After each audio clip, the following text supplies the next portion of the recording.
Cody Reed did not know if he was going to race here tonight. Showed up late, missed out on practice, was here for qualifying. They're spinning a record as they cross the line. White flag is out. This race is official. Cody Reed got too big of a gap. Gavin Rogers, Scioli are going to have the run. Ollie Finsick in the 24 as well is going to be right there. Malarkey as well. It is going to be a huge run that this 25 has to hold back. Here we go. Scioli goes high. Rogers falls to the 25. They're both trying to find an opening to get around this. They're on Productions machine. They're 3 wide. Ollie gives the bump to Cody Reed.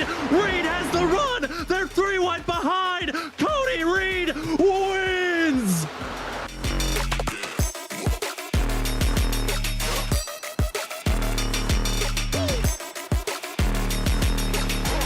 It's go time for Hall. He's got to pass 3 drivers in 1 lap. Will he get by Forbes, or will Forbes block and defend? Hall trying to get to the inside. Forbes stays wide. Hall hits. Contact. Get out of the way, Forbes. Hall wants the win, but he overcooks the corner. He'll lose time there. Now, going to be a 2.5 back, and Richard, it might just be down to the teammates. Where will the mistake happen? Green, looks like he's out of fuel. No, he just gets he's out of fuel. Talmadge makes the pass, and now Zach Hall coming down. But Talmadge could squeak away with this win if Hall does not get around Green fast enough. Green just completely gives up on the chicane. He'll stay to the outside. Hall, though, he is finding himself closing in on the gap. He's a second back. Thomas Green does not there. No fuel for himself. Jared Talmadge, he doesn't have the fuel. Hall sneaks by. Final chicane. Hall overcooks it. Talmadge gets through into the wall. Who's gonna have the time? They both slow down, and it's Hall at the line. Hall. Right now, Jared Talmadge is gonna try to throw a haymaker under number 3 into turn 3. Down to the apron. Does Talmadge have the run? Was the dive bomb big enough? He'll slide his way into the 3. They're almost door banging off the exit of turn 4. Side by side, coming to the line, and it's gonna be Ryan Kelly with the nose. 6/1000ths of a second goes to Ryan Kelly.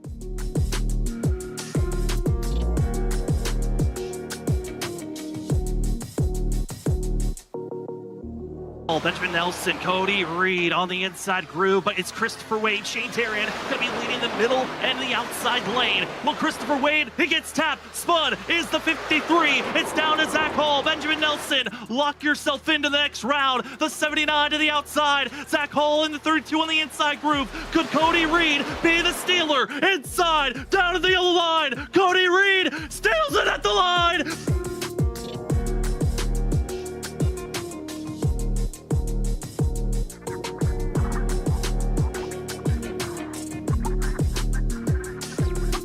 Before we get ourselves to the 802 Next Gen Elite Series racing action, we want to say thank you to some of the primary sponsors of the 802 Racing League.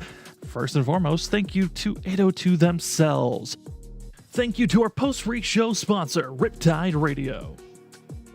We want to also say thank you to G-Stone Motors. You can check them out in person in Middlebury, Vermont. As well, I want to say thank you to BG Graphics. As well, the 802 iRacing League podcast, and finally, the admin box. Thank you to all the major sponsors that help out with the 802 Next Gen Elite Series. Now let's get ready for the racing action.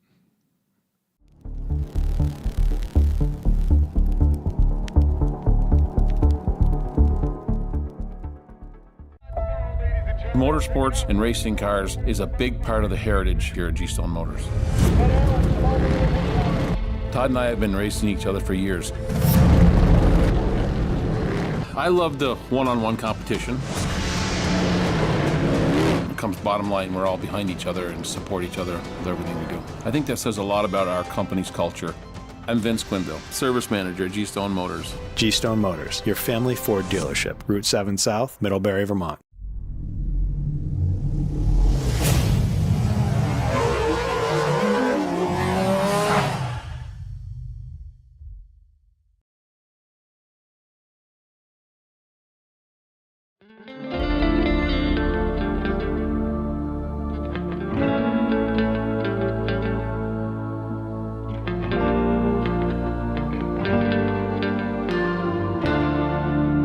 Welcome, ladies and gentlemen, to Freaky Fast Broadcasting on your Thursday night.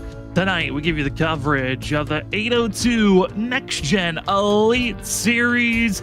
It's Season 1, Race 5, and the drivers are heading out to Chicago for Chicago Speedway, as we are following majority of the season on the NASCAR schedule. If we're at a track iRacing does not have, or at a road course, we're skipping over it. But tonight, the actual NASCAR is heading to Chicagoland, so that's exactly where we're heading for the 802 Next Gen Elite Series. We got tons of things to talk about because we've got a packed field. 53 drivers have registered to attempt to race tonight. Only 40 make it in, as well as we've got the mid-season bracket challenge. We already saw last week drivers missing out on advancing in the bracket because they couldn't make it into the actual race. Tonight, we've got some drivers that are on the line. Can they make it in?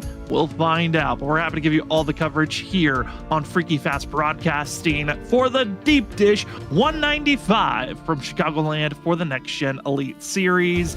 My name is Sam Dyer. Joining me this evening is Zach Hall. And Zach, we're just watching the registry. It continues to grow. We're now up to 54 drivers that are registered. Again, only 40 make it in. So the more guys that register in, the tougher it's going to be for those bottom half drivers. That's for sure. It's just the list keeps adding to it. And yeah, I mean, you're going to see some crazy stuff here, I think, in this qualifying session because of how many are going to go home. And with it being Chicagoland here tonight, this track, you know, is very, very difficult in the next gen car. Very, very worn out surface, very bumpy. This car doesn't like it. It's super stiffly sprung and really upsets the aero performance of the race car. And I think you can see some mistakes in qualifying that could lead to maybe some big names even get knocked out here if they make that light little wiggle because of how close everything is. I want to say thank you again to all the amazing sponsors tagging on board for Season 1 of the 802 Next Gen Elite Series, being G-Stone, BG Graphics, the 802 iRacing League podcast, as well as we want to say thank you to the Admin Box and Riptide Radio. Riptide Radio, part of the post-race show. But thank you so much to all the amazing sponsors that have attached for this series. The 802 Next Gen Elite Series, it is a free entry. All you have to do is sign up with a number and you've got a chance to race. And Zach, we've seen these last couple of weeks, we've had 44 drivers sign up. We've had, I think, we've maybe 46. We've had to say goodbye to 6 drivers. This is incredible. 54 signed up. That means 14 guys attempted to race but will not be running the 130 laps here this evening. Yeah, you know, we've dealt with go home qualifying in other leagues before, but I think this just takes it to that next step. And you know, it's awesome to see. I mean, it is a ton of race cars. It makes the practice session interesting. You get plenty of time to go out there and get around plenty of other race cars and kind of put yourself in, you know, maybe some situations that you would normally be in a race, but you're having to actually be able to do it in practice just about because there are how many people out here putting down laps trying to get ready to get into this session. So we'll see who can all put it together. But again, it is going to be a fun night, I think, of racing here. I'm super excited. Chicagoland, just really one of the great classic intermediate circuits on the iRacing schedules.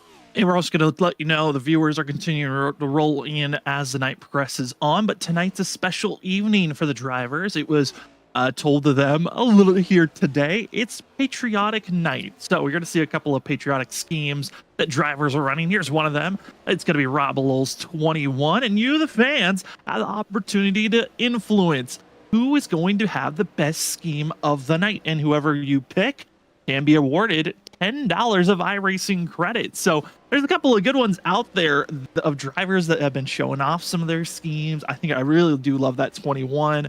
But Zach, it's cool to see some of these drivers that have latched onto these theme nights and they bring out the best that they can in schemes for the evening. Gotta love it, man. I always love to see the patriotic schemes out there, and we got definitely a few good ones for sure. So we'll have to see how we can go through those for the rest of the night. But I think as we get closer and closer to qualifying, the nerves have to be kicking up. Everybody's anticipation of saying, I have to put it together. Again, another thing I like to stress when it comes to 802, there are no like fallbacks. You know, if, you know, say a points leader goes out here qualifies in 45th, they're going home. You know, there's no, all right, we're going to let you get into the race and that'll move the line up. No, this is just all out who's got the speed. And that's why I think the nervous feelings have to kick in for some of these drivers. I know that for me would add a whole different factor to this qualifying session of where you're normally just focused on getting the best time you possibly can. Now I think in the back of your mind and saying, I want to get the best time, but I cannot go out there, overstep it, and just completely ruin a lap time because I could quickly be out of this race and having to, shut down the sim for the night. Yeah, I mean, one of the more shocking drivers that missed out last week, Jeff Pogo, currently 5th on the board here this evening, and has been one of the top 5 drivers at every track he went to. He missed out on last week's race at Texas based off of not being fast enough in qualifying. So there's going to be drivers that have to step things up, as well as we have the in-season bracket for the drivers. We're going to have an actual graphic for you next week. But here are the listing of drivers to watch out for in the battles that are going up against one another. For the round of 16, here are your battles. Top of the points in entering as number 1 driver, Mark Whitley, is going to be going up against the 95 of Kevin Tipton. Then a shocker moving on because drivers, some didn't even show up last week. Arabia Clayton III was able to move on, but their opponent is going to be Jim Ott here in round number 2. You're also going to be having Tyler Ducharme, the heavy favorite, who is the fastest in practice currently. He will be going up against Timothy Parker. Then in round number 2, we've got Tyler Humphrey going up against Steve Holmes. Then on the other side of the bracket, it's Grant Humphrey going up against the 8 of Chad Coleman. Kevin Roy was able to make his way forward, passing by the One Machine, one of our bigger upsets of last round based off of speed. But Kevin Roy will now be facing off against Jeff Gilmore. That's going to be a good round to watch out of battles between each other. Rob Lowell will be going up against Derek McDonald, which Derek McDonald able to get the free pass because Devin McCaffrey did not show up last week. And Zach, I'm just going to be a little bit concerned for Derek McDonald. He's been struggling on qualifying, and with this big of a field, that's going to be his biggest worry to even make the running here tonight. And the last grouping is Logan Troyer versus Brett Hahn. That's going to be a fun one also to watch out for. Definitely will be. And I mean, I look at those two drivers, some of the two you just mentioned, Derek McDonald and Logan Troyer, they're 37th and 38 right now on the speed chart. So that would get them in if that was to be the position they get in qualifying. But that would be getting in by literally, hundredths of a second, if that, because we know how close it's going to be right at there at that 40th place position for that cut. So going to be fun here because we're down to a minute. Everybody's out there, I think, getting their last few little bits of preparation on this race car and trying to find any little bit of speed and confidence that you can to carry into these next 2 laps when this session goes over, because those 2 laps are going to be so important. They really are. And the pressure is on even more with 54 drivers registered. When there was only 44, 42 guys that were registered for a race, maybe you only had to put in your best 90% and you could just kind of scoot your way in with just a decent lap. These many drivers attempting to get in, you might have to force the issue. You might have to almost graze the wall to have the speed to make it in, on top of trying to take the pole award. Lots on the line for the field as practice is in its final 10 seconds. It's about to be knockout qualifying. 54 registered in, 40 move on to tonight's deep dish 195 running of Chicagoland Speedway for race 5 of the 802 Next Gen Elite Series. Again, if you'd like to be a part of the 802 Next Gen Elite Series, there's still numbers to be grabbed. Go look up the 802 Racing League socials, find a way to get into their Discord, take a number, and you've got a chance to race here on Thursday nights as 54 drivers attempt to be a part of the top 40. Here we go, Zach. It's time for knockout qualifying. All drivers have 2 laps to put down their fastest time, but only 5 minutes to do so. Who's aiming for the pole? Who's aiming to get into the top 40? Because it's go time as drivers are leaving pit road and getting ready for racing action. Here they go. Yeah, we'll see who's the first to go out there and attempt a lap. You only got 5 minutes. You only got 2 laps to try to put it all together. And I'm interested to see where the fast laps will be. I was able to get some time this week to watch some of the NISs and some of the Chicagoland events that have been going on, because NASCAR returning back this weekend here to the Chicagoland Speedway. And I kind of learned a few things. The groove is ever changing. It kind of runs from the bottom to the middle to the top, and it's just where the speed is at that current point. Let's see where they're going to find it here in qualifying. I think that's going to be the interesting thing. And watching Johnny Wood Jr. here, he's already running that top side in 3 and 4, trying to carry as much speed here to start this lap. I'm curious if drivers are just going to go for a 1-lap dash, set a good 1 lap, and then maybe back out, go for a second best lap. There's options to go for, or are you just going to set up for that second lap to be your money time? As first couple of laps are being set in, it's going to be Brett Hahn with a 30.171. Now, if we look at practice times, they're going to be influenced a little bit by the draft. But Zach, the fastest laps in practice, a 30.3. So we're expecting to see some of these drivers find a little bit of extra speed, and they're already doing so with a 30.1 by Hahn. There is more speed that is being grabbed each and every second that qualifying goes through. And Tyler Ducharme, fastest man in practice, he jumps up the second on the board, calls it quits on the second lap. So he felt like the first lap was what it was. And Rob Lowe in the 21, once again showing superior speed here throughout a lot of the season. He jumps to the top of the board as Steve Holmes now slots himself in the 90 up the 4th. We talked about watch out for Logan Troyer. He was on the slower end from practice. He currently is in the bottom half of drivers that have already set a time, as we're already creeping up. 34 drivers have set a lap already, at least one. Some are finishing up on their second lap, as it looks like lap 1 looks to be the money lap for a lot of these drivers. Zach, a lot of quick speed and a little bit of a fall off when they hit lap number 2.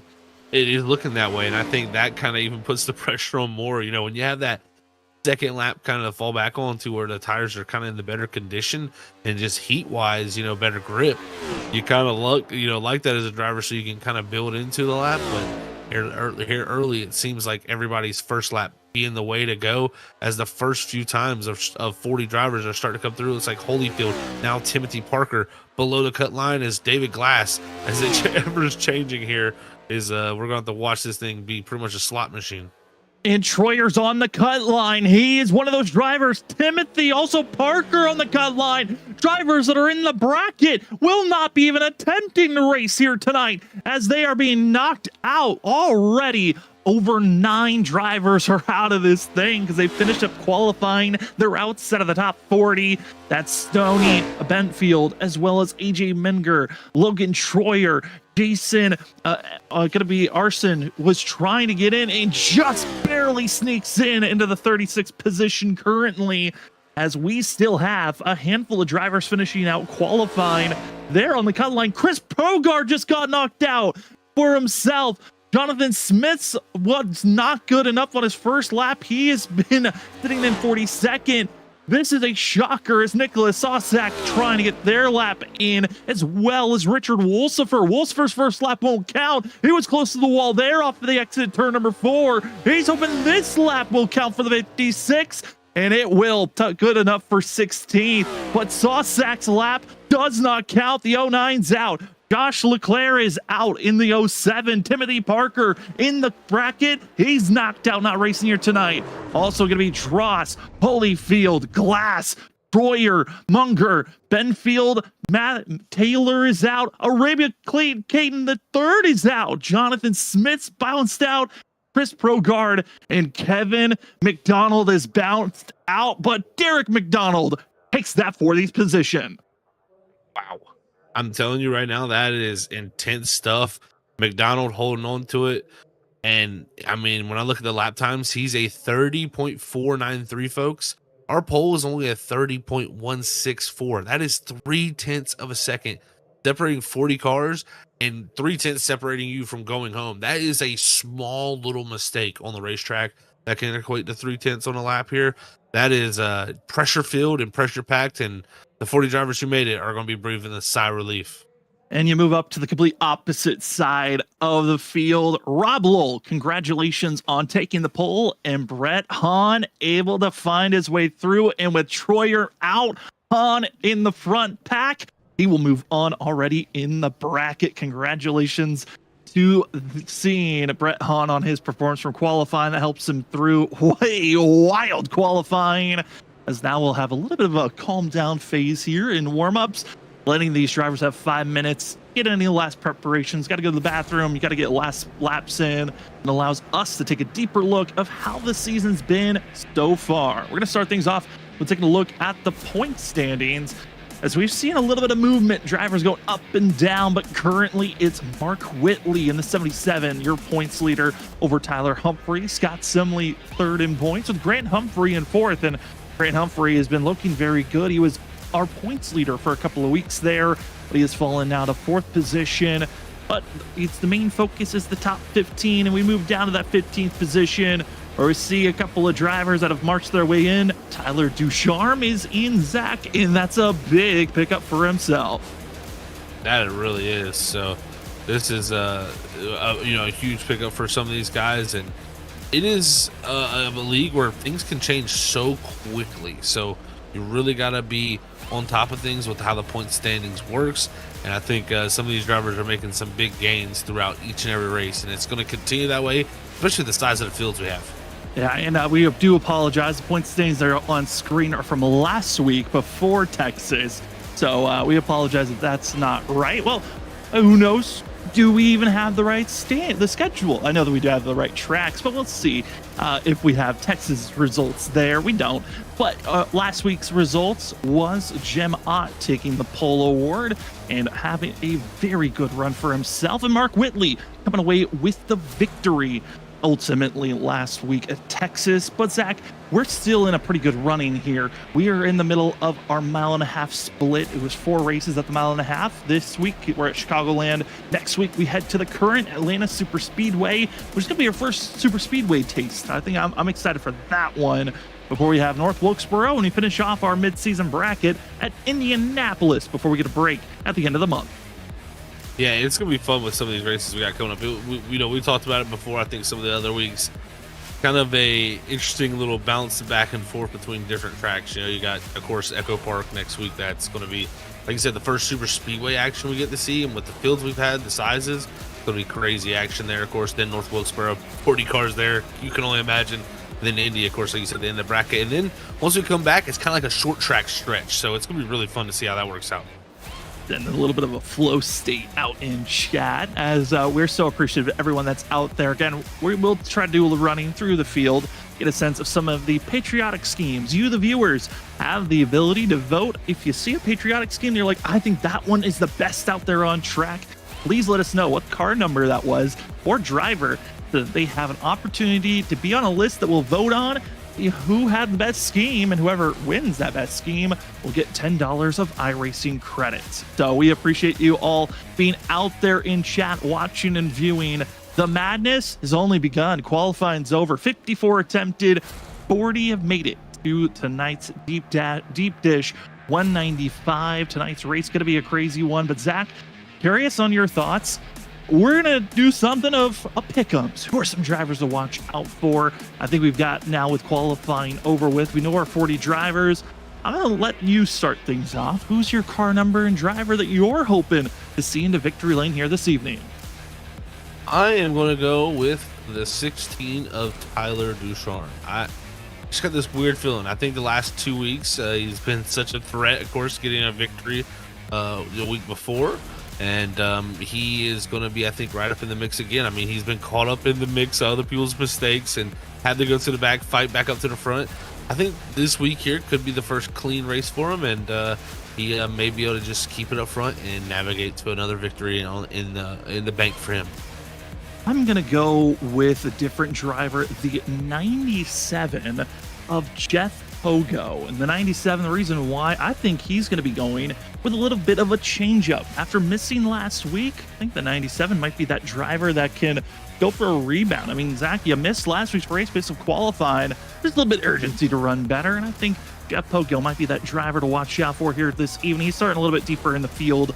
We'll see how he runs. And then we have our third member of our crew running production in the background. That's Robert Moyer Jr. And Robert's going to go with the guy who got the pole. Got to go with Rob Lowell. And Lowell has been looking good, especially at these mile-and-a-halves. We'll see if we can carry that momentum on here this evening. As the warm-up comes to a conclusion, all that's left is 130 laps at this mile-and-a-half distance course of Chicagoland Speedway. We're happy to give you the coverage again on Freaky Fast Broadcasting.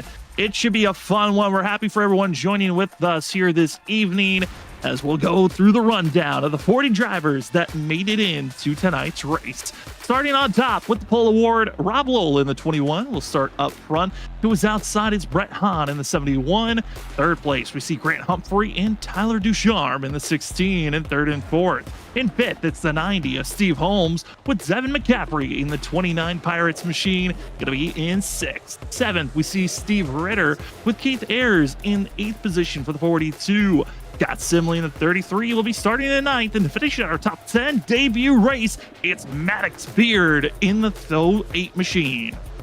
Starting in 11th, it's going to be Christopher Buse with Connor Patton starting in 12th. 13th is last week's winner, Mark Whitley, with 14th going to Chad Coleman. 15th is going to be Kevin D. Brown, and Richard Wolsifer, we saw there, get his 16th spot in qualifying. 17th is going to be Jim Ott. 18th is going to go to Isaiah Sutherland. 19th is going to be Johnny Barker. And rounding out the top 20, it's Will Armour. In 21st position, it's the one of Brandon Garnard, who will be trying to make his way forward. To his outside with the 95 of Kevin Tipton. Jeff Fogo will be starting in 23rd with Tim Rogers in 24th. Richard Beasley going to be in 25th. 26th is Frank Zimmern. Also going to be seeing Johnny Wood Jr. in 27th. Daniel Holtcroft in 28th. 29th will be Max Delafippi, as well as Michael Wolf in the 5 machine, finishing out our top 30. Starting in 31st, it's going to be the 14 of Joe Hudson with David Duran starting in 32nd. 33rd is going to be the 9 of Tyler Humphrey. 34th is going to go to Ty Dickinson. 35th is going to be Colin Trabas. 36th is going to be Christian Angel. 37th is Jeff Gilmore. 38th going to be the 88 of Kevin Roy. 39th is going to be Jason Ayerson, and rounding out our 40 cars here tonight is the 72 of Derek McDonald. 40 drivers will be attempting to race here at Chicagoland, and it's going to be a fun one. Multi-groove racing drivers marching to the front. 30 air, 40 drivers out on track. It's going to be a madness. 5 races so far this season have had all 40 positions grabbed, and it continues the streak on here tonight. We're excited to give you the coverage once again on Freaky Fast Broadcasting, but pace car pulls off, and it's now Rob Lowell, Brett Hahn taking control as the Deep Dish 195 is underway from Chicagoland Speedway as the field roars down into turn number 1. It's side by side, like you said, still all the way here to 1, and it's going to be Lowell just trying to clear the 71, but Brett Hahn fights hard. He's going to carry the speed on the outside, and it's going to be a dead even heat as they go down the middle of the backstretch heading towards 3. The Patriotic Schemes are all out here this evening. It's a front row of them with Rob Lowell and Hahn side by side. Tyler going to be seeing Ducharme trying his best to march his way forward to close in on the battle of the 2, but up front, Hahn outside, hoping to lead that lap. That was a close call between the 2 of them, and Hahn will lead that lap by 1/1000th of a second by the 71 on the outside.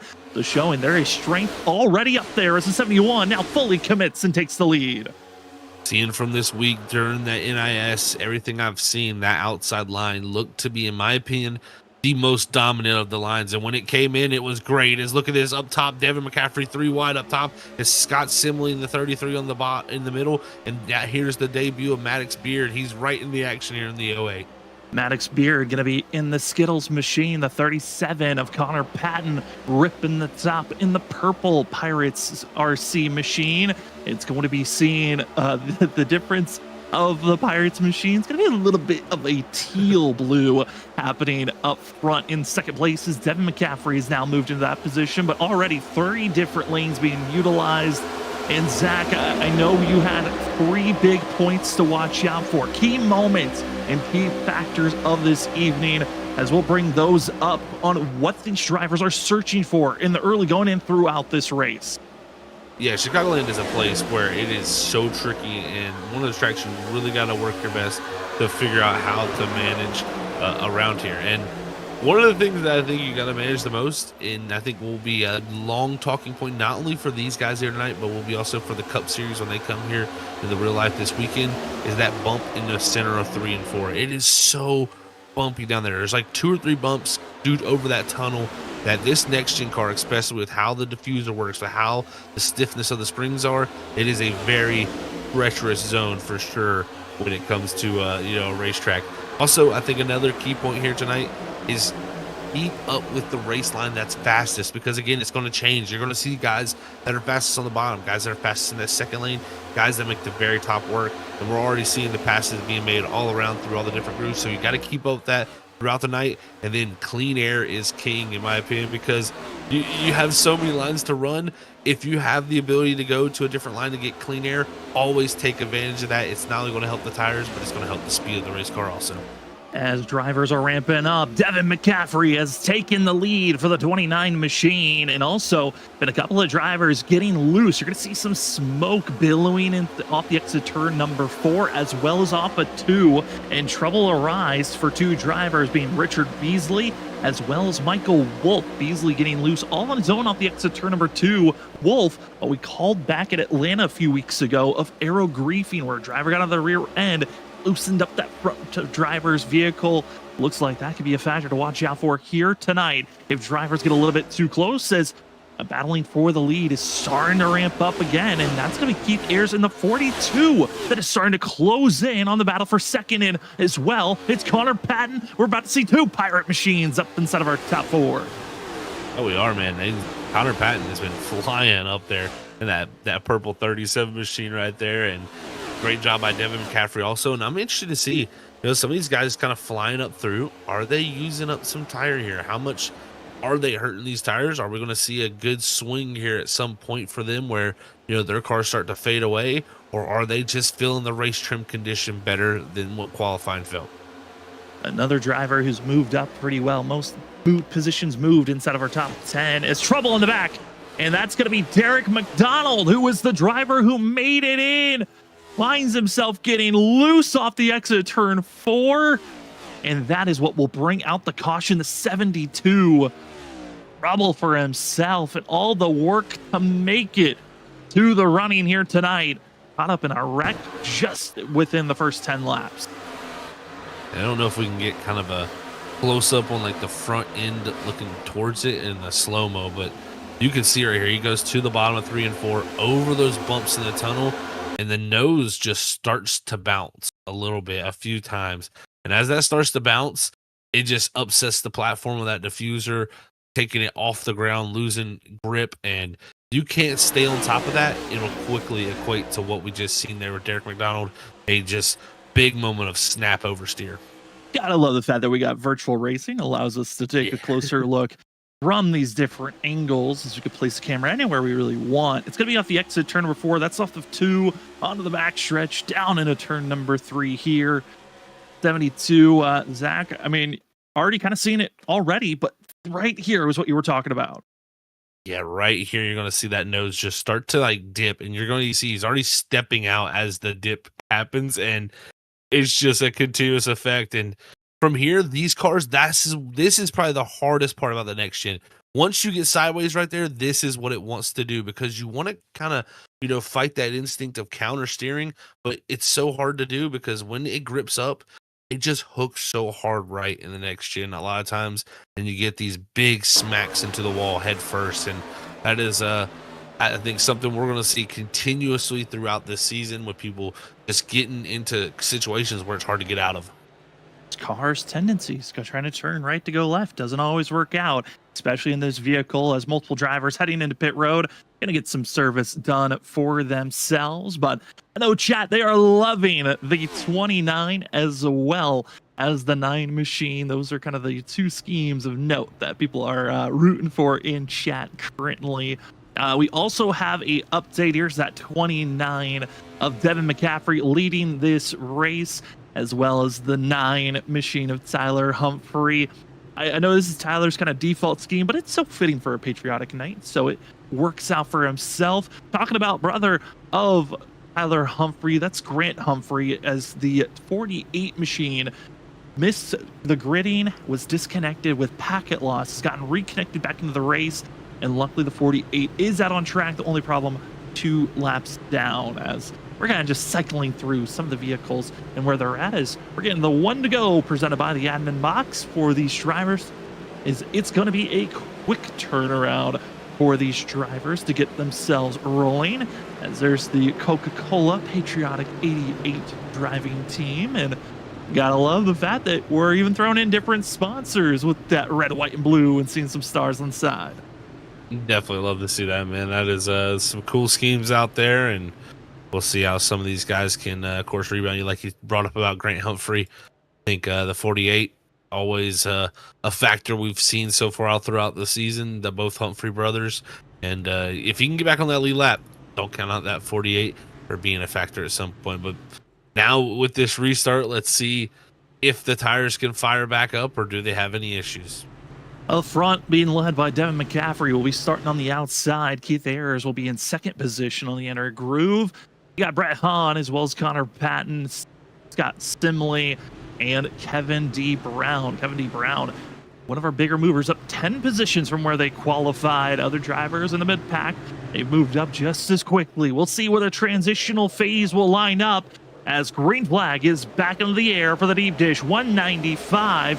You know, Zach, with us getting back to green flag racing, you talked about when will we see maybe a transition of those that were saving their tires compared to those that are kicking off. Our pole sitter, Rob Wool, he's down to 9th place currently. He's playing a game of trying to definitely save the tires, I think, but that is a risky game when we have this big of film, this big moments. But right now, Kevin D. Brown in the 93, he's taking advantage of restart here, and he has driven himself up side by side with the leader of Devin McCaffrey. This 93 looking to lead here early.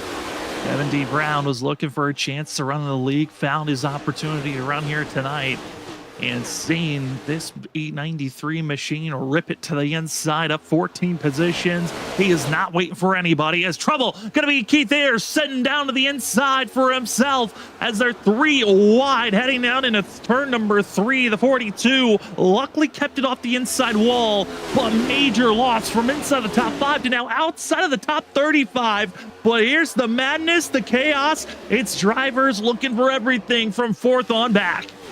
It was Brett Hahn in that 71 that got one of the drivers off the front row qualifying down there on the apron there trying to fight by, but it's everybody looking to go around the top as everybody fights for the grip. And I think this is where you're going to see a lot of common syndrome of everybody trying to fight to get up to the top side of this racetrack here as they start to figure out that might be the groove that make the passes the easiest.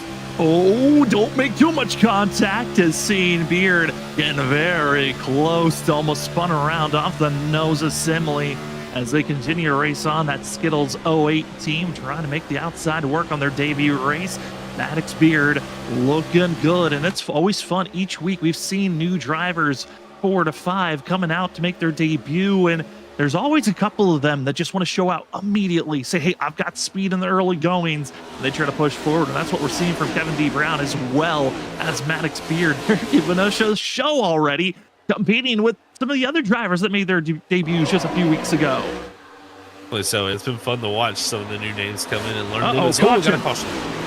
And it's the 39 spun on the track that brought out the yellow, as well as the 64 of Harrison. It looks like 2 drivers getting involved off the exit turn number 4. They both actually separate incidences that went down.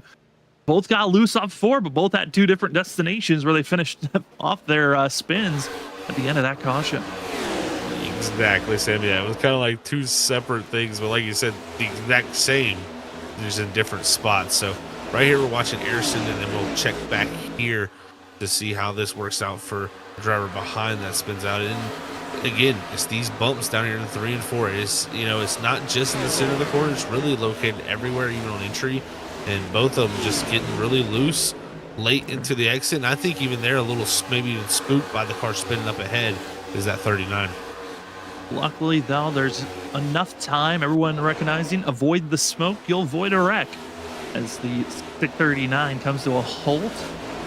Ayers expected a challenge, and we'll get a good challenge of that black flag cleared for the 64. All drivers have the ability to ask for a black flag to be removed, and the admins will remove it. But if admins deem that that was not a viable challenge, then they could get penalized heavily in future weeks. But, well, I mean, Zach, the big thing for both drivers, they both had scares of sliding and spinning, both staying at the wall and no other contact. And that's the biggest thing. You can always take that as a win as a driver, saying, well, you know, I spun but didn't hit anything. That's always a big plus. And luckily, most of the time you don't get any damage in the underfloor. We don't have to deal with any of those real issues too much here in iRacing when you're spinning across, like, you know, the grass surface. So great for those guys. They'll be able to get back going. It's just going to be definitely a little bit of a reset for them, and maybe a little bit of a tire loss also, as it looks like Grant Humphrey, there you saw flying around the outside. He's going to get one of those laps back, Sam, and he's going to be now just one lap down. Huge for the 48 machine. Derek McDonald did sit in pit road for multiple laps to get fully repaired. So the 72, 4 laps down, and Grant Humphrey just getting that 1 of 2 laps back. So just needing another caution. And as long as the 48 is not involved and he is the first driver 1 lap down, could get back on the lead lap. Massive for the driver that qualified in 3rd but missed the grid due to internet or some type of connection issue that pushed him out of the server. We're about to get the admin box 1 to green. We also want to say thank you to BG Graphics for being our caution flag sponsor, as well as a replay sponsor being G-Stone Motors. Remember to go check out G-Stone Motors out in the Middlebury, Vermont area. Whether you are looking for a work-ready truck or performance vehicle, trust the team that supports racing in the Northeast for generations. Visit G-Stone Motors in Middlebury today, where you're not just a customer, you're family. Thank you so much to G-Stone, as well as BG Graphics, and all those that have partnered up for Season 1 of the 802 Next Gen Elite Series. Up front, Kevin Brown, Devin McCaffrey. I mean, Zach, their early aggression being rewarded. It really helps when there's multiple cautions coming out. It definitely does help for sure. That kind of pulls your stuff back down, even though you went up there and used kind of a little bit more maybe. This can kind of even that playing field a little bit. So let's see what Kevin D. Brown has. But I got to say, Rob Lowell this time back up to 5th. Tyler Ducharme back up in here too. Looks like he's up to a 3rd spot. Other fast drivers that are making their charge forward. Chad Coleman in the 8 up to 6th. And watch out, just outside of the top 10, Christopher Muse is that driver in my mind. Watch out, and Tim Rogers looking for a good run, and Mark Whitley, of course. Pace cars off into the restart zone. We're green, and Kevin D. Brown going to be ripping the outside. Good launch for the 93 team as he takes off and goes. So does the rest of the field. We're stacked 2x2 down into turn number 1. Great little start from everybody. Kevin Brown, of course, separating himself right there, but it's going to be 2x2. For Ducharme trying to make his way up to the top 2 positions, and he will have a nose ahead as they go into 3. But look at this, Coleman in the 8. He's making a charge up here, but from everybody back, there's some 3, almost 4 wide moments back throughout the pack. Yeah, it's all the drivers that are outside of the top 10 that are 2, 3 wide, almost like about 4 wide at times, especially with drivers going down to the apron. You gotta be careful as they somehow slot back into 2 wide action, then flare out to 3 wide. And that's when things get dangerous. When you got drivers flaring out, you might not be completely secure on the backstretch. That backstretch is not completely straight. There's a little bit of a bend to it. Meaning if you're the driver on the outside, you gotta be careful that they give you enough space to work on down that backstretch. It is very awkward sometimes. You know, it looks almost straight, but it's not. It definitely has a slight little curve all the way down the back straightaway. So it is a place where, yeah, you can have issues for sure when you're running this close side by side, especially 3 wide. You can kind of squeeze up into each other as it kind of tightens or as you get towards that turn 3 entry. So everybody got to play a special part there to kind of give the room necessary to get through there. Well, talk about taking positions. Tyler Ducharme is about to take the lead.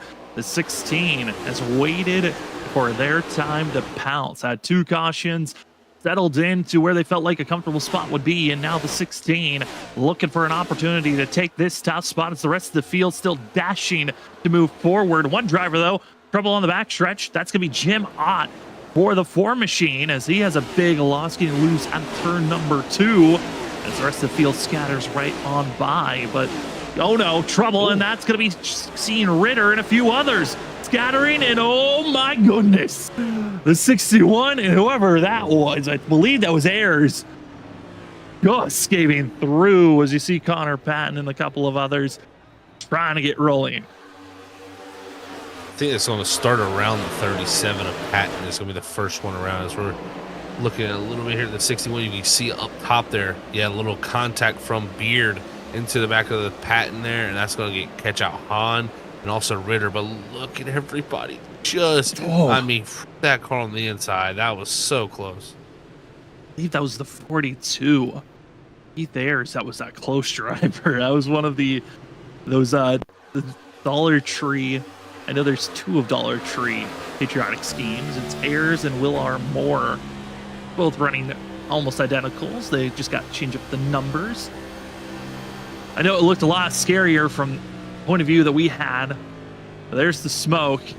And just a couple of feet away was the 42 from probably ruining and ending the night in an instant.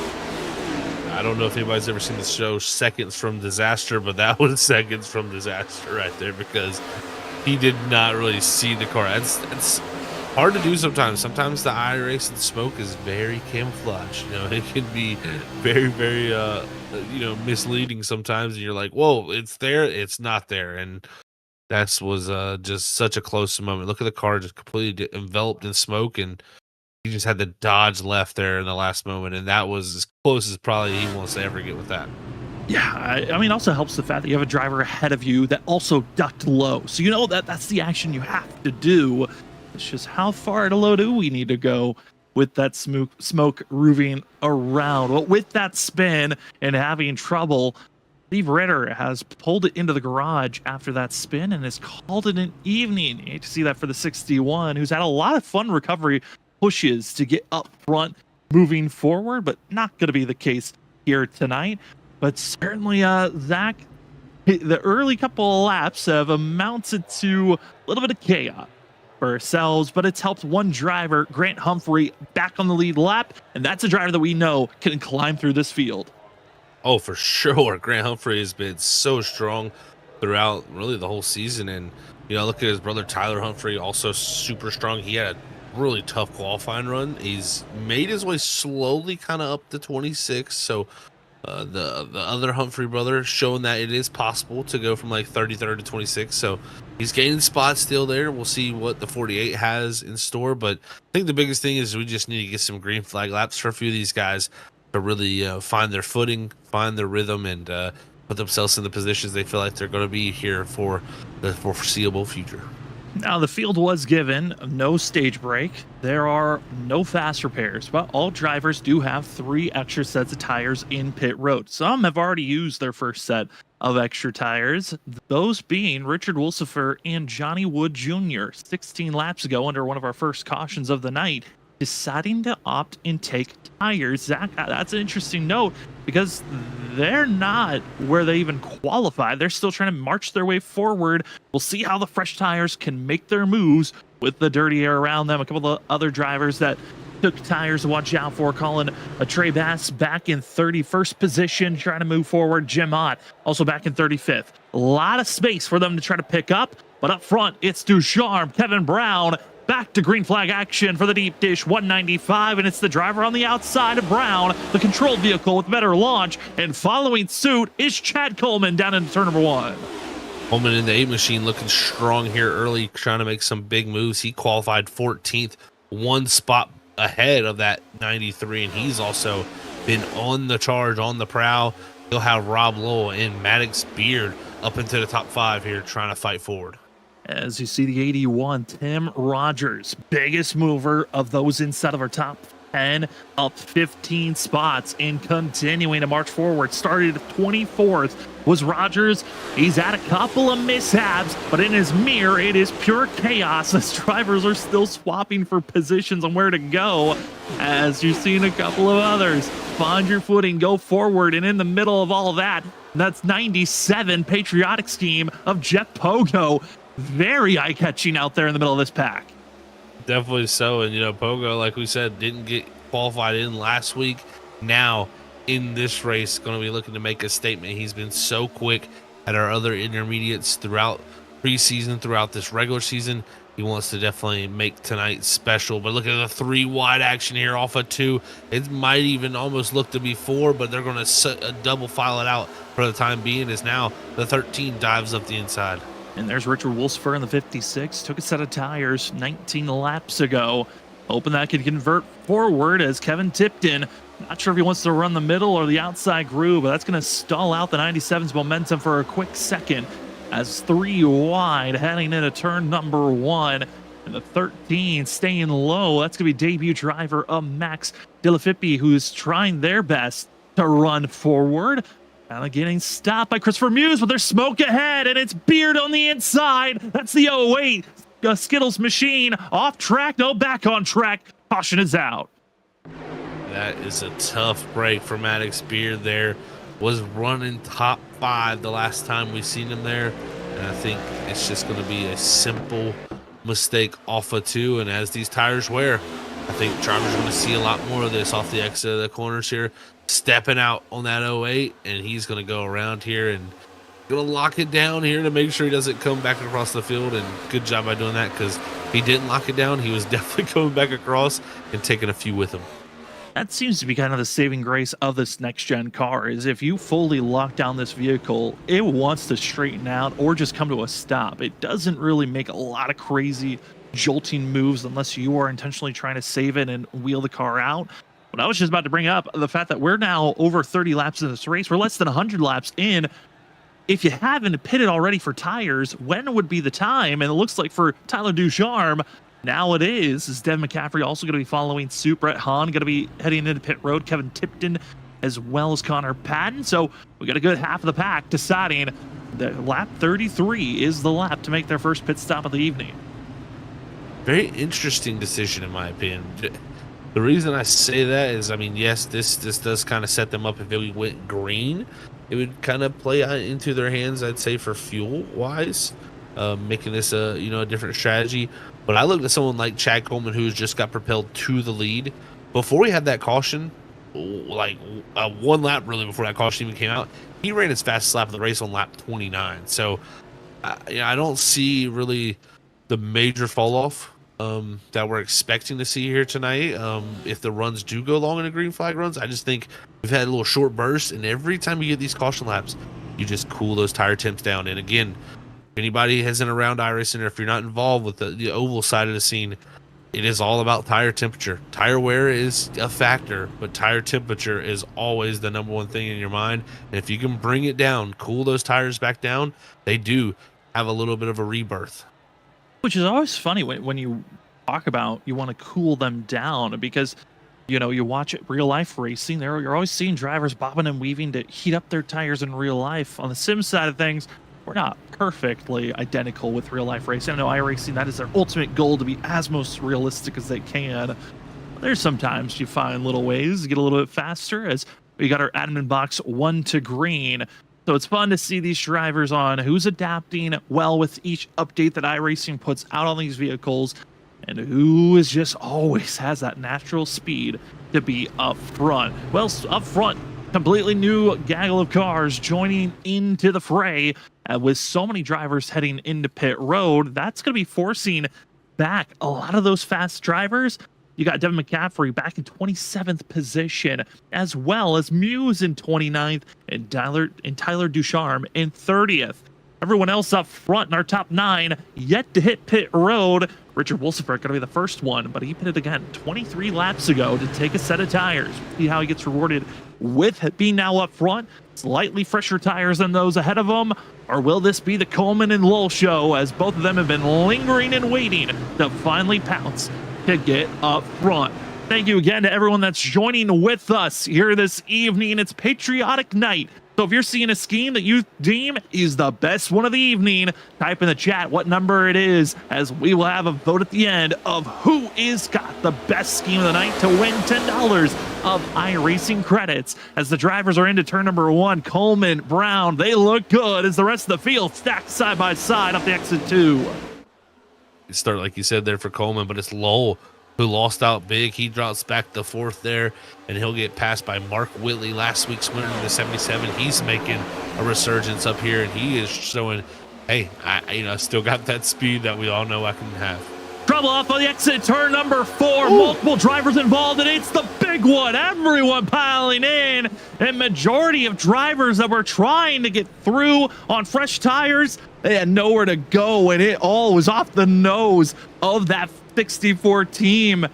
Just different speeds heading into turn number 3, and it was a jostle of tapping the 64, and everyone followed behind. You know, what's interesting is this is kind of similar, I'd say, to his incident earlier that we've seen Ayrton there, you know, come down off of 4 and wreck. And it just all starts on entry. He kind of drives it off in there as we're watching 1 and 2. When he'll get down into 3, you'll get to see, drives it off into the corner and just immediately is fighting the rear end and fights it pretty much all the way till the center. And then from there, you know, really nowhere for McCaffrey to go. He gets involved in it, and it becomes a major log jam here as it starts to stack up. And you can see McCaffrey there goes to the inside, goes by, but the others are going to get caught out by this. Muse, Hap spun around, and so many others. A wall of smoke in the middle of 3 and 4. As I exit a 4, you can see the aftermath of drivers finally getting rolling. But a trouble afoot for a couple of drivers. You can see the 90 involved as well as the 37. There's nowhere for them to really go, as we'll take a ride to see what Steve Holmes's viewpoint of this incident was, because he was just behind all these drivers were making big moves. He definitely was right here in, so to say, the worst position to be in. Is he's on the very, very bottom. They start to wreck up top, and there's the 46 and Muse is just gonna really damage that car and shoot him back up to the track there and come back down. But such a big hit for a lot of them, and we'll have a lot of cars getting worked on pit road now. Getting repairs worked on is currently Steve Holmes, Maddox Beard getting some service done. Just leaving pit road was Kevin Roy, as well as Patton and Michael Wolf getting their repairs done. And with some of these quick cautions have been coming out, you know, we talked about the fact if you were Grant Humphrey, you needed some cautions as he was 2 laps down after missing the initial start of the race due to packet loss. Well, Derek McDonald was involved with our first caution of the day, and he was 4 laps down at that time. He is currently 2 laps down as we're getting our admin box 1 to green.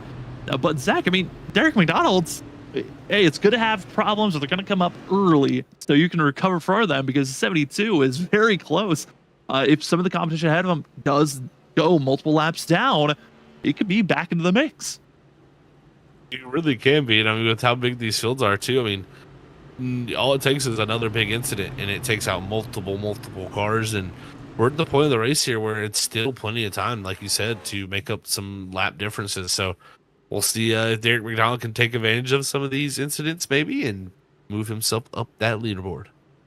Well, we still have plenty of racing action for you, but the field is large. We're all still rising and driving, and let's get a sense of what these vehicles sound like when you crank it up. We're going to do a little bit of a cranking up here on this restart. Chad Coleman, Kevin Brown, and the rest of our top 7 are gone old tires. Yet to pit so far. Everyone else starting to trickle and use a set. We'll see who can really make the march forward as they're exiting out of turn number 4. Pace car into pit road.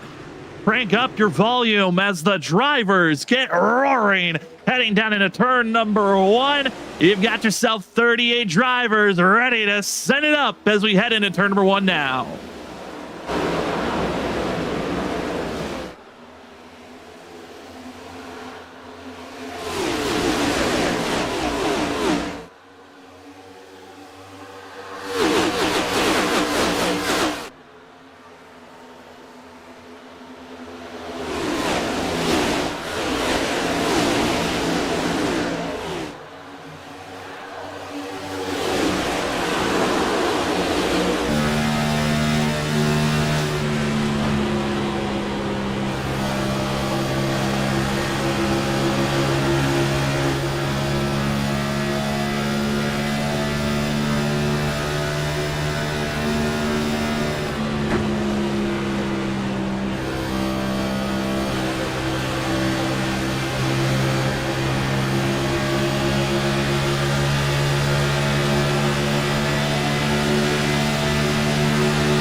And caution is out, and trouble on entry of turn number 3 as the 31 of going to be Daniel Holdcroft. A few others getting some contact with one another as Holdcroft was an instant victim driving into Jim Ott, as the 4 was the driver who ultimately got spun around to bring out this yellow. And luckily, if you're Jim Ott, your competition of Arabia Caton III did not make this race. So, the 4, even though being wrecked involved in this wreck, we can take the advantage of. They're going to be still in the mid-season bracket, as it was the 16 and the 4 having a little bit of fun in turn number 4. Yeah, this is going to be a little bit of what we call, a little contact there. I was going to wonder if how much there was, but the 4 was trying to cover it off. The 16 said, my nose is there, and he was not willing to back out. So the incident you're going to have when 2 drivers are going for that same spot is going to be seen here and on board with Ducharme. The end of that white line, revving up off the exit, just trying to build the momentum off of 2, ducks down low, and then Jim Ott puts the block in the, I understand you're wanting to slow down the momentum of the 16, but you're in the middle of the pack. Those types of blocks are just gonna cause that. That they are, and it's tough for Ott. Like you said, he wants to, cover someone off, make sure to hold the position, but sometimes you just gotta weigh the risks, reverse reward, and when you're in that back half of the field like that, I think the risk outweighs that reward. As looking at some of these drivers, it will be Derek McDonald, 1 lap down, will be gifted that lucky dog spot. So lucky for the 72, going to be back in the fight. But up front, Zach, with all the moving around, Mark Whitley is our leader currently with Tim Rogers in second, Rob Lowe third, fourth is David Duran with Jeff Pogo, and going to be also the one of Brennan Garnett, going to be the driver in sixth. Yet to pit are those drivers, but hey, not pitting has been very rewarding for some of these drivers up front. But it seems like this was the lap for a majority of the drivers outside of our top 20. They're either making their first stop of the night or their second stop. 44 laps in of 130.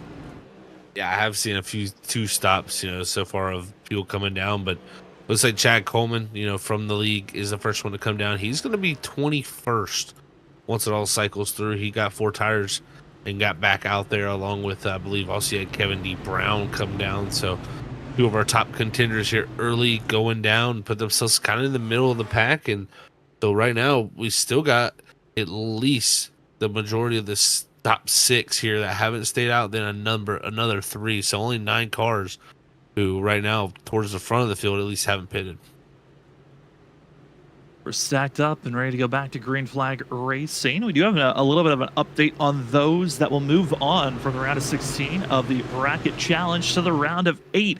Jim Ott, due to Arabia Caton not being able to make it to this race, will officially move on. Same for Tyler Ducharme and Brett Hahn are 3 of the drivers that move on to the round of 8. We still have 5 other drivers waiting for their final slots to be given out. We won't know those until the end of this race, but pace car is in, drivers are green, and here we go once again. Another restart under the way for the deep dish 195 as Mark Whitley, a fabulous launch for himself down into turn number 1.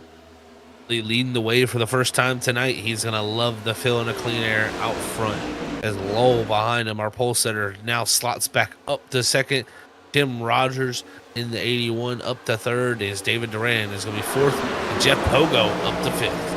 Pogo's looking good, but here's a mixture of drivers to really watch out for.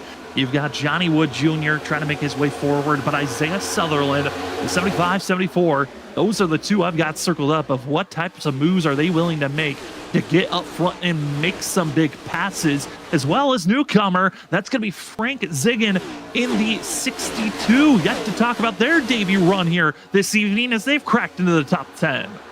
Great to see for Ziggin there up into this top 10, like you said, for that 62 team, and see how well he can hold on to it for the time being. But Tyler Ducharme charging up through in the 16 machine. He's got some of the freshest tires. He's up into the top 10 here as he's fighting to get around Zick and possibly Sutherland for at the same time. In 95 of Kevin Tipton in a weird spot. Just picked up a set of tires, same as the 16. So he's trying to follow in the tire tracks. Whatever Ducharme does, the 95 is trying to follow in suit, but Ducharme is making moves where there really shouldn't be a move to be made. Way past to split the windows, but drivers are starting to slam the wall off the exit of turn number 4. Zach, so many drivers are moving to the outside. The dirty air is starting to show in the middle of the pack. And that's for sure, Sam. You'll start to see him fight for it, and that makes the line even that tougher to run because, like you said, it just clogs it up. It puts a lot of air up there, and late off the exit, you'll feel you feeling fine, like your car's driving great, and then the nose pushes, you're in the wall, and you're stuck in that thing, and it just slows you massively down. So we'll see that, I think, plenty of times here tonight as they fight for that top. A little bit of an update for the drivers further on back. We're going to keep our cameras on the drivers on screen, but Richard Wolfsfer in the 56 is on around now for the second time here this evening. He has been struggling on the loose conditions off the exit of these corners as the 14. Where is he going? Is down to the apron, down to the inside.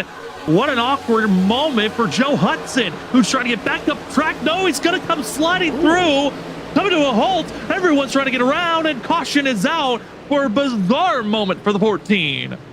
Definitely a little bit of a bizarre one, to say the least. And yeah, I mean, when we go back and look at it, it's going to be him losing it kind of early into the entry, and I think it's going to be a little, not contact, but a little bit of arrow help from Christian Angel. We didn't get to see that, but 14 trying to gather it up from not hitting the inside wall, and he hooks it right.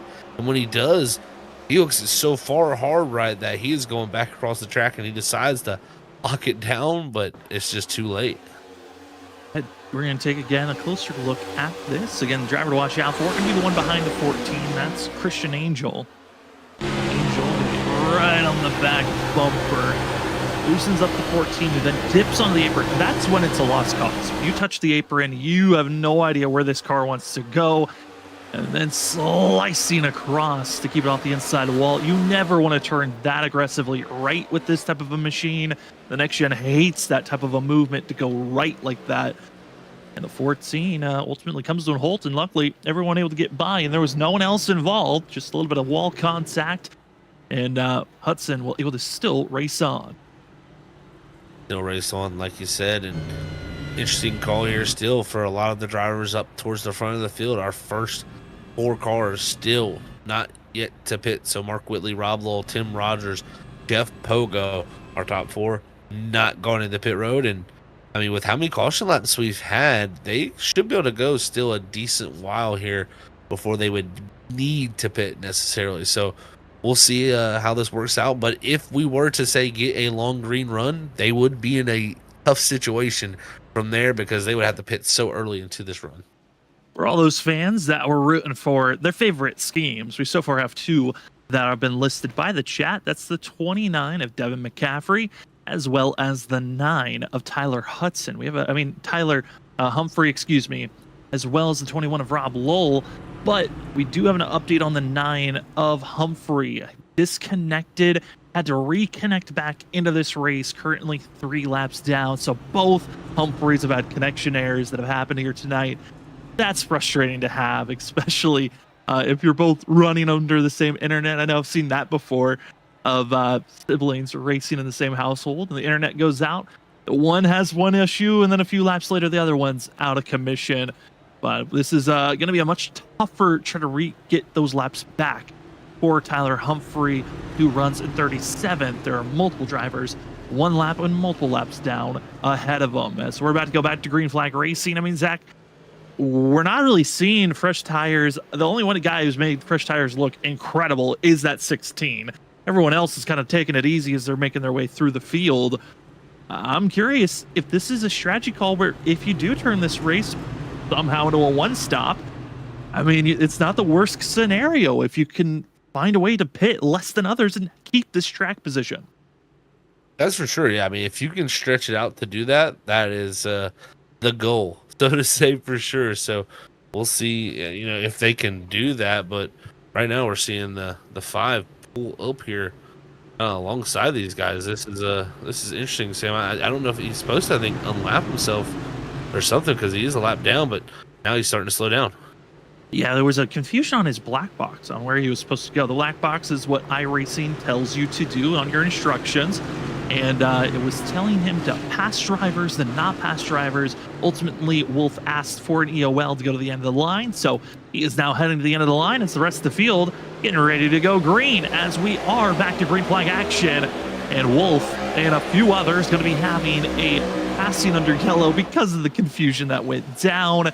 But ultimately up front, it's going to be seen Mark Whitley, Lowell, Rob, Rogers taking off and going. Oh no, what a save by Rob Lowell as he'll fall backwards as he's now in the mix. They're 3, they're 4, they're almost 5 wide heading down in turn 3. They make it work. What a big, scary moment for the 21 who just went from inside of the top 5 to now right into the thick of things in the middle of the field. Rob Lowell going to need a new fire suit after that one. That was a wild moment there. And this next gen, you don't get away from that usually. So for him to even be straight here, fighting inside almost the top 10 still, he's got to take that as a victory. But look at this, Richard Beasley up the middle, Chad Coleman on the bottom there, and it has got the 21 stuck against the wall. Everyone else searching for their footing to go forward the best that they can. The 93, that's going to be also seeing Kevin D. Brown trying to move forward, and you're seeing the middle of the pack. The middle groove actually looks very quick. It's just that unsettling, nerving feeling of you're the middle driver. The driver on the inside, the outside has to find a way to give you equal amount of space on top of you. Oh no, there they go. Wreck around. Multiple drivers involved. And another big spat for a few that go around. It looks like Kevin D. Brown, one of our early leaders in this race, involved in it in the 93. 62 is getting caught up in it, and there's some heavy contact for a few there on this yellow. You know, it's crazy. We got over 30 plus drivers out on track. Our cameras have been right on some of these wrecks. I don't know if we put the camera on you and that's our commentator's curse of the evening, but there goes the 62 Ziggin. Just trouble for himself, as well, seeing Beasley and a few others trying to get through and just trying their best to find a way through with fresh tires versus old. And just the way that this car is reacting here tonight, Zach, this track, this is what real life NASCAR is going to have to deal with. This is going to be a fun Sunday to watch out for. Oh, it's going to be a tough one for the drivers, I think. They're going to be fighting a lot of issues with this car, and going to equate for, I think, some good racing for us for sure. And I think the track will widen out just like we've seen so far here tonight. I mean, wow, that was also close right there. I don't know if you've seen that going through, but definitely going to widen out the racetrack, I think, in real life, same way we've seen here tonight. And I think even more, we see the issues with the bumps here. I think that's going to play even bigger factor in real life. So I'm thoroughly excited to see this track back on the schedule, and glad to see, hey, we still got this thing here on iRacing, and we've kept it through all these years and kept giving it love. Glad to see it on the real life side. It's actually kept the same. Well, here's a few drivers still yet to pit so far here tonight. The one of Brandon Garand 8th, still yet to pit. Jeff Pogo, Tim Rogers, and Mark Whitley. 57 laps they've been out there on track. They're trying to get to halfway, which would be around lap 65. Moving over to 66. I mean, this is looking possible for themselves to do with the way that these cautions have kind of been rattling off. You're able to save the fuel to get to that number, but then you're kind of banking on the fact that we need these cautions to continue on into the second half of this race, which, if you're just joining us for the first time, let's take a look at our race report. It's been an evening of, we thought maybe we'd get some green flag racing, but it's kind of been a rough one so far. I mean, Zach, already 8 cautions. That's not the number you're looking for, but it's been an exciting racing in the mid-pack to watch out. Well, when you have 40 cars, I mean, it is tough. This track already is very tough to drive, even like by yourself. And when you had 40 cars out there, you're literally just searching for any amount of grip, any amount of air you can find, and then you make a mistake, and guess what? You're 3 wide, and that's going to equate to a wreck. So, yes, we've had a definitely a large rash of yellows so far, but I think it's almost to be sometimes expected with the amount of cars, the size of the field we have here. and just the difficulty level of this racetrack.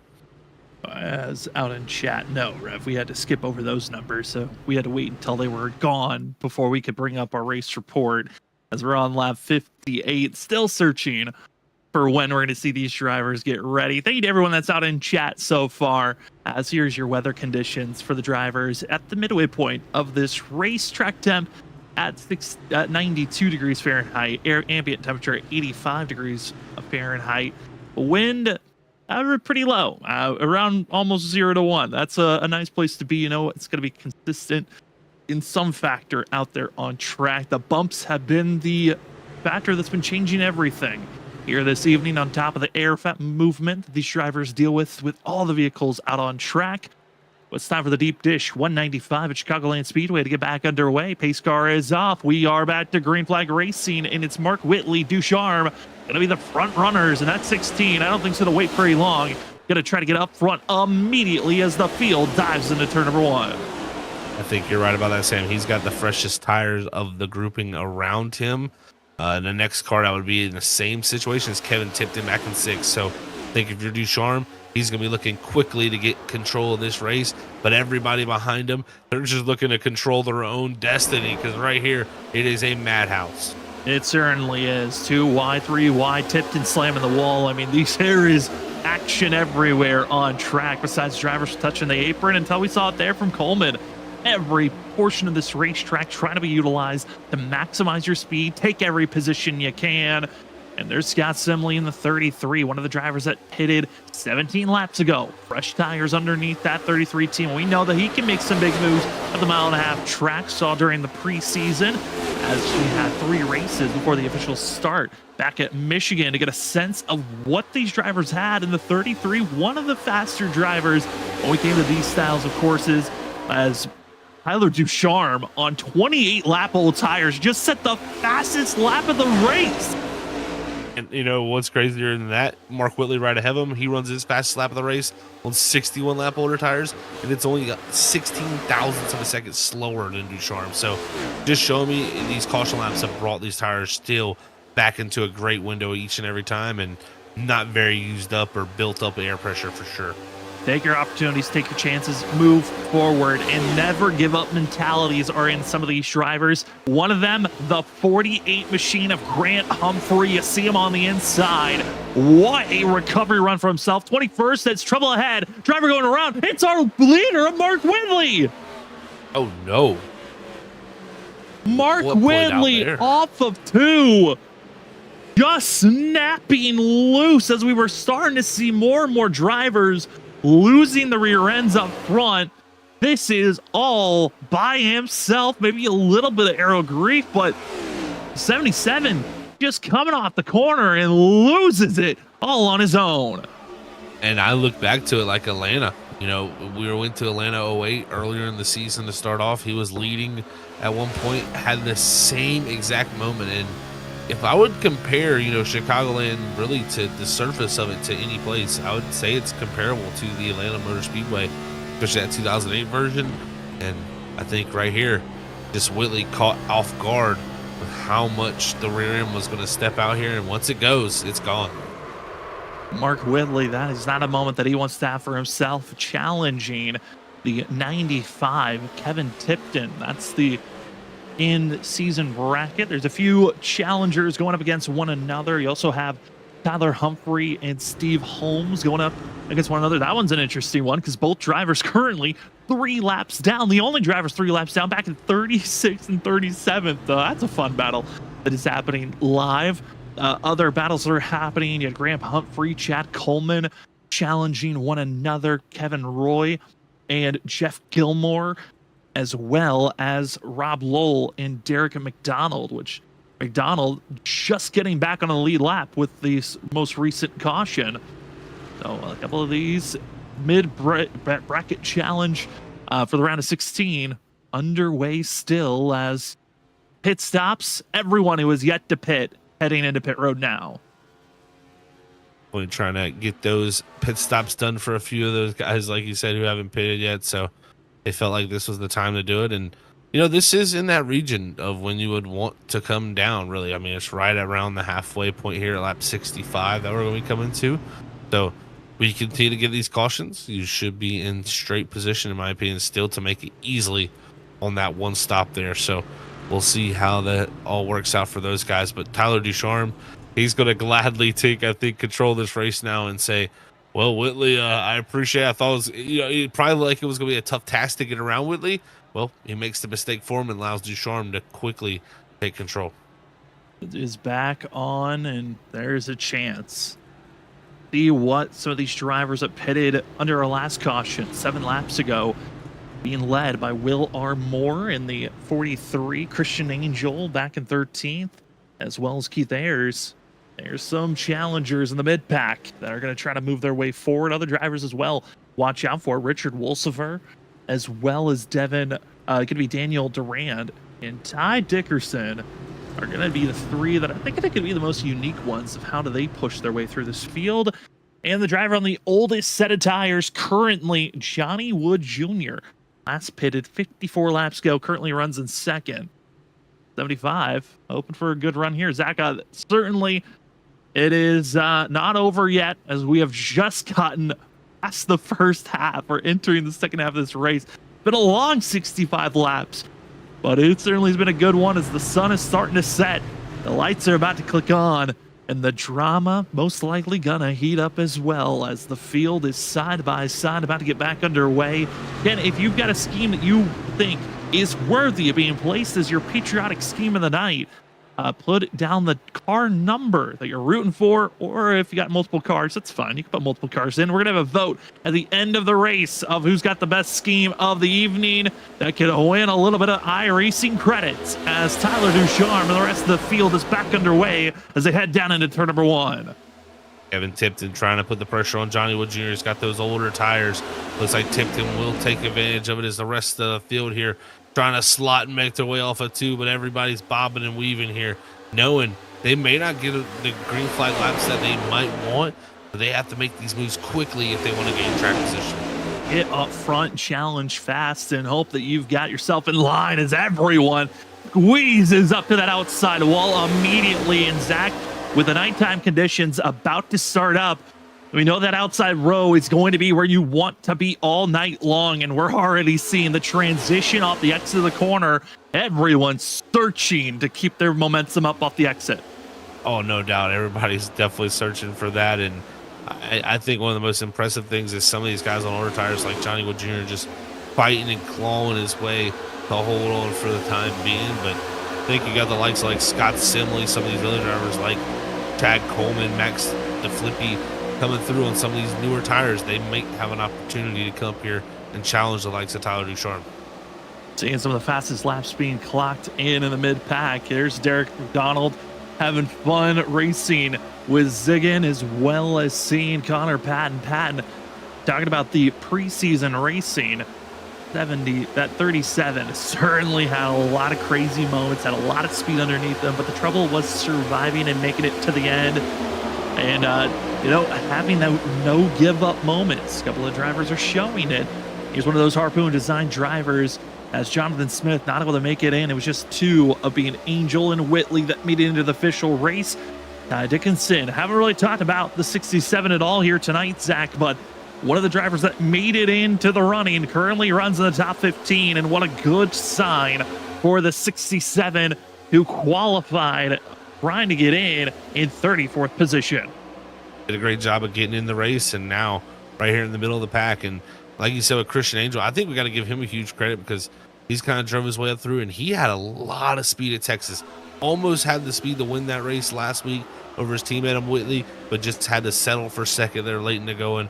So don't count that 79 out. He might be able to pull himself towards the front of the field. But now Wolsifer, here we look, he's trying to make the pass on McCaffrey, and it was almost clear for a moment, but the 29 was able to fight back to the quarter panel. Devin McCaffrey in the 29 outside. Patriotic Pirate RC team currently leading a lot of the fan votes. You look at people cheering on the best scheme of the night. But Richard Wolsifer, one of the fresher tires, out on track, trying to march his way forward the best that he can. Not really able to do so currently. Even in front of those guys, You got to give credit to Johnny Barker, who's now up to 7th place, but behind them is where the squeezing action is happening. Lowell, Pogo, having some fun for 15th position. That they are. They are putting on a show back here, really racing each other hard. And, you know, Pogo, again, didn't get that race in last week, so he's going to want to get some good points. He does make clear pass on Lowell and get by him. Now he's going to set his sights up to Keith Ayers, but will Rob Lowell have the likes of Tim Rogers try to make the move around him? So our pole setter under threat here. Everyone searching for a time to move forward. One of the longer green flag runs that we've had so far, starting to see people spread out a little bit more, which is going to be helping the drivers who just pitted for tires. They're going to see a lot more reward as each lap passes through. But the guys that have really haven't pit in a while, I think of Johnny Wood Jr. He's been out there for 62 laps on the set of tires that he's on.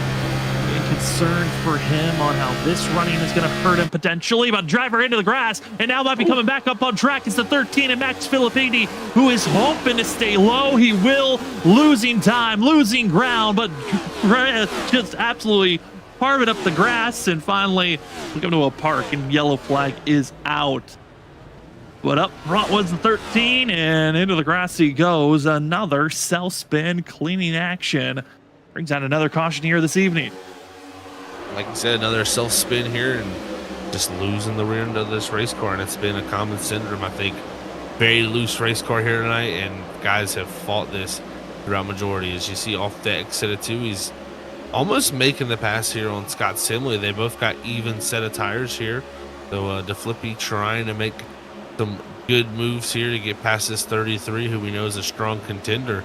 And he's going to come off a 4, and it's just going to surprise him there, and it's going to step out, and he's going to, instead of trying to wreck down pit road, he kind of cranks it back there to spin it back around. That just brings it up enough to where it's right here, left tire on the apron. There's a few cars that pass by, and that's going to bring out that yellow. As to rev out in chat, running race control at the BRB Sundance Pro Series that we call on Tuesday nights, giving his race control thoughts of after review, EOL self-spin. They were running the rule book of the BRB Sundance Pro Series, but there are no EOL penalties, parking penalties. Those will all be reviewed after the race is over. But everyone right on top of each other throughout all this running, as we're under a BG Graphics caution currently, as we're looking over the G-Stone Motors review. You know, this is one of those things where a race turns into this, Zach, where you have a feeling every 5 to 10 laps, there's going to be a caution. I mean, it's hard to really strategize, I feel like, at that point, because you might think, okay, I'm going to pit here thinking of a long green flag run. Now you got to think, I'm going to pit here maybe because I'm not going to pit for the rest of the race. Exactly. Yeah, this is where the decisions and the big bucks of the drivers get paid out, because you got to make some really split second kind of calls, because again, like you said, it's everything is turned upside down when you have these kind of quick little yellows like this, because there's no guarantee. You kind of like almost start to have in your head that, oh, I'm guaranteed a yellow probably here in the next few laps, and then next thing you know, it'll go completely green and you'll be called off as a driver. So it's really hard to stay on top of. We'll see which drivers nail it. It looks like a lot of them came down. Wolfsfer has been transitioned to the lead because of this. And bidding 25 laps to go. Again, this is around the spot. Some of these drivers might try to push it all the way to the end, as Richard Wolfsfer deciding he wants the outside.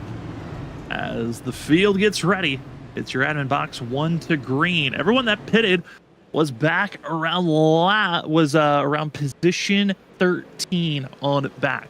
Pitted under this last yellow. A little bit of fuel for Christian Angel, but going to be Tyler Ducharme, Chad Coleman, Scott Simley, Barker, and everyone else throughout the rest of the field taking a set of tires here. They all have at least one more set to work with before this race is over. Oh boy, this is one of those runnings, one of those times. You got to think, are you done with pit stops? It's probably going to be Richard Wolfsfer, Will R. Moore, your front runners, as the field's getting ready to go back to green flag racing. Yeah, thank you so much to all the sponsors, that being G-Stone, Motors, as well as the 802 iRacing League podcast, as well as the admin box. And don't leave when the checkered flag is thrown. We've got the Riptide Radio Post Race Show. We'll talk to the top 3, and we'll get you ready for the rest of the week of broadcasts that we have here on Freaky Fast Broadcasting, and get you ready for next week's running of Echo Park 200 First Super Speedway runnings. We'll see how those races go as we are back to green flag racing with Wolcifer and more leading the charge into turn number 1. Great start from the top side. And from our leader is now it's going to be Will Armour trying to fight back Jeff Pogo in the 97. Tim Rogers up to 4th. Keith Ayers in the 5th position, but it's Brandon Garrard making a resurgence. And also Brett Hahn, after starting on the front row, being involved in the incident, his 71's made a resurgence also. Everyone's searching the mid-pack. Everyone is on old tires. Might be in trouble because we're going to be seeing some aggression we have yet to see all night long of drivers really dive bombing it as quickly as they can. Wolfsfer, Moore, Pogo, and so many others. You better scoot forward. Hope that the pack doesn't catch you, because I got a sense we're going to be seeing Johnny Wood Jr. as well as Ducharme just carve their way through this field in more aggressive ways than we saw even back 40 laps ago when they first made their pit stops. Look at Wood Jr. just send it off in the 3, able to carry so much speed, and up ahead of him it's Mark Whitley, who's going to be on about 10 lap older tires than the likes of Johnny Wood Jr. here. So this is going to be an interesting time here for the 75. Can he find a way to get past this 77, who's on a little bit fresher tires than the guys ahead of him? And ripping the top again, a little bit squeezed with the 75 to the 77. They'll continue racing down into turn number 3. Richard Wolcifer trying to pull away, but again, we've seen all these drivers. They'll look quick. They'll put the power down and into the wall for a quick second. Hold on, Keith Ayers, and that'll be forcing a 3-wide move as Mark Whitley from the top rope to the bottom as they'll send it down, trying to get past the one machine, but not able to do so. And that will hold up Ducharme, or will it? Ducharme squeezes 4 wide for a quick second, staying 3 wide. And Isaiah Sutherland rips the top. But Zach, we know we're about 3 laps away, maybe 2 or even this lap, from a caution looming based on how aggressive we are up the exit of the corner. Ooh, and Mark Whitley, he is getting a little bit of help from these drivers here with a little bit of aero grief in there. Ducharme used it perfectly, got up right behind him, got him loose, got him out of the groove. Now it's the 8 Coleman looking to use maybe the similar tactic, but the 77 holds on for this time, but it's oh no, off the exit and into the inside. It's the 29 that will go around at Devin McCaffrey. I was watching a little bit further back. It was Rob Lowell getting extremely close to the rear end of the 29, and might have been a little bit help there off the exit turn 2 as McCaffrey was ripping the top, and the 21 giving a little bit of a squeeze off the exit 2. The 21, I think, just lost that nose there late onto the exit of the corner from the dirty head ahead of them of the cars, and fortunately Devin McCaffrey is kind of the innocent bystander in it.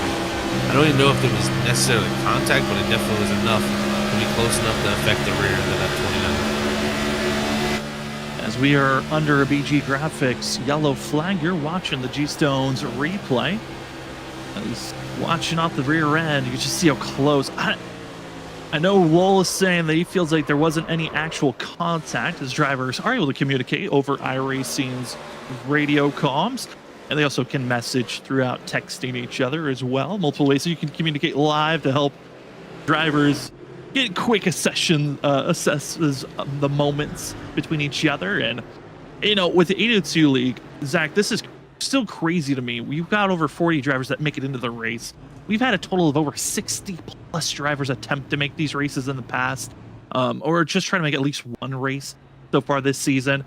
But the lack of drama kind of blows my mind how quickly drivers are really willing to be like, hey, that's my bad. I was a little bit too close. I made contact, or I'm not really sure what happened there. And they try to clear things up almost immediately. A rare occurrence on iRacing in this day and age for sure. So got to give credit to everybody who plays along with that. And it's tough, you know. I know a lot of guys probably are already starting to build up a little bit of frustration with tonight, how it's going in the first 84 laps. But, you know, we're one step away. You never know. We could have a green flag run all the way to the end of this thing and have an amazing race to the end, and everybody forgets about all those yellows. So there for everybody's taking, but it's just very difficult to do when the race car is hard to drive like it is tonight, and you really just can't get away from your competition with all these restarts. There's no time to spread out. I know it puts a smile on our face when we're able to read the compliments that you guys are putting out in chat. If you are enjoying the show, remember to hit that like button. It reminds us, hey, you're enjoying the show. Or hit the subscribe button to be subscribed, as we are live 3 times a week. Monday nights, the Trinity Racing League. We are having the first race of the season for Season 3 this upcoming Monday. We're excited to be back home with Trinity. Then we also have Tuesday nights covering the BRB Sundance Pro Series. And we also have the 802 Racing League here on Thursday nights. We'll update the graphic fully in the future, but we've got ourselves plenty of fun racing action. Again, the like button lets us know that you're enjoying the show, but we are so proud to be covering a league like the 802, where you've got knockout qualifying to start the night off before you get to the official racing action. Well, Zach, about to go back to Green Flag Racing. More guys have made pit stops.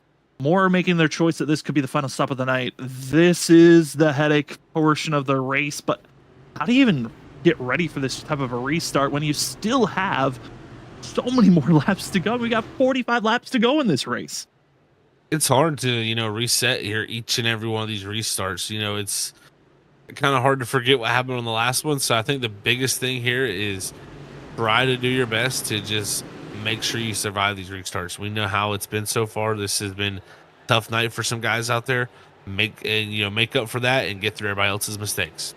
As we are back into the restart zone and green here tonight, Rich Wilson for a great launch for the 56 on the outside. He'll take off and go. Behind him will be Jeff Pogo, Tim Rogers, Brett Hahn, your top 4. Good to see Brett Hahn back in the top 5. That's 71. He had qualified second. Knows he's got some quick pace underneath that 71 team. But oh no, on the outside! And that's going to be Will R. Moore absolutely slamming the outside wall after snapping loose. And another caution off of a restart happens here tonight. Tough break there for the 43, who was having a great run, and we'll see her on the replay. You got Tyler Descharnes right there behind him in the 16.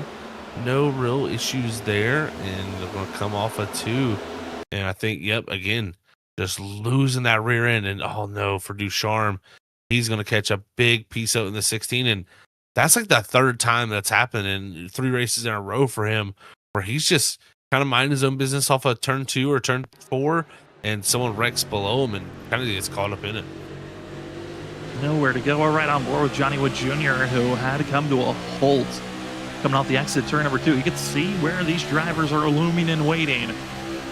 Mark Whitley trying to find a way to get around the 42 of theirs and snapping loose ahead. And again, the natural instinct you talked about, Zach, earlier in the broadcast, you want to try to save the car. It's hard to completely rewire yourself to say, the best option is to actually just loop it to the left, let the thing spin out.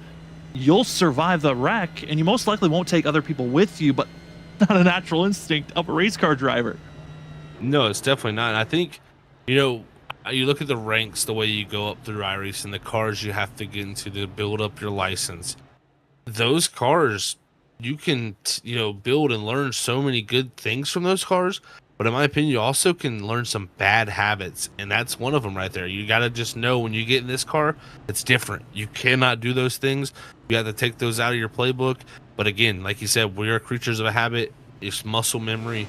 And in the moment, you're going to fall back on that. As asked out in chat, how many cautions do we have so far? Well, here's a race report so far. As we're closing in the final quarter of this race, we've had 12 cautions in total. A lot of laps ran under yellow. Majority have been under green.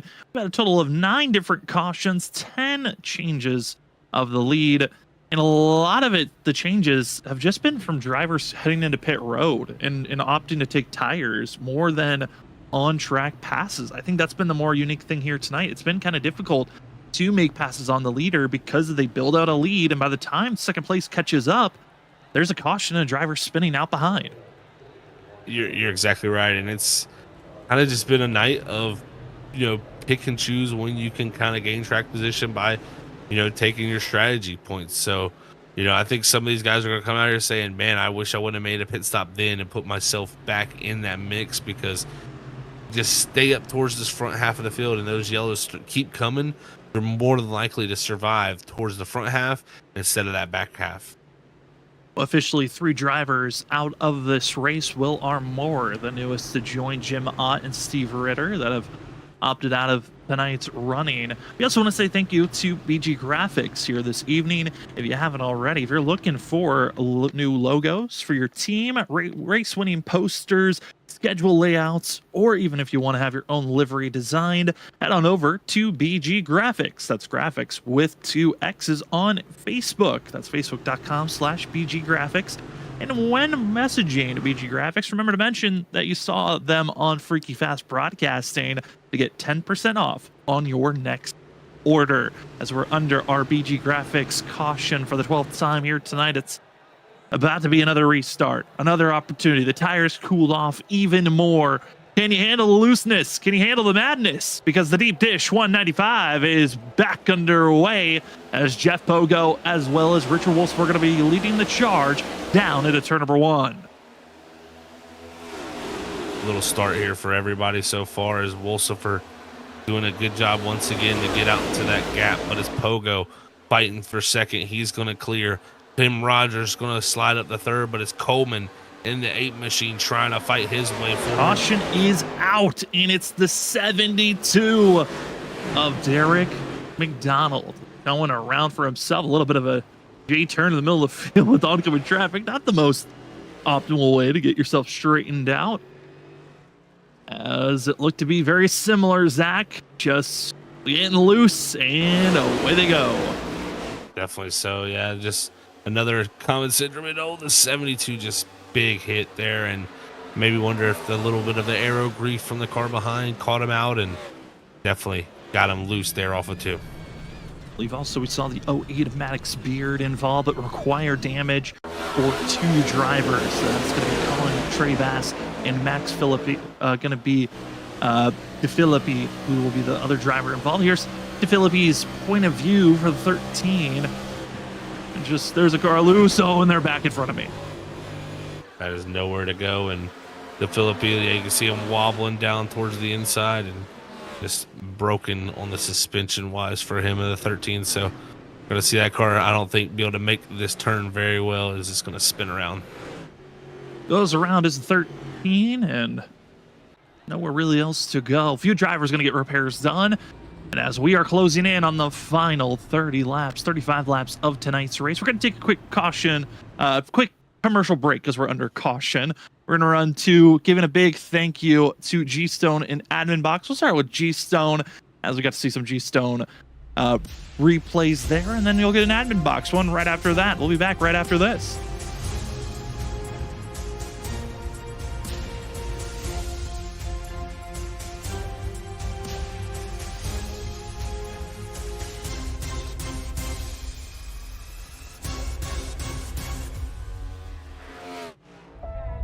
Motorsports and racing cars is a big part of the heritage here at G-Stone Motors. Todd and I have been racing each other for years. I love the one-on-one competition.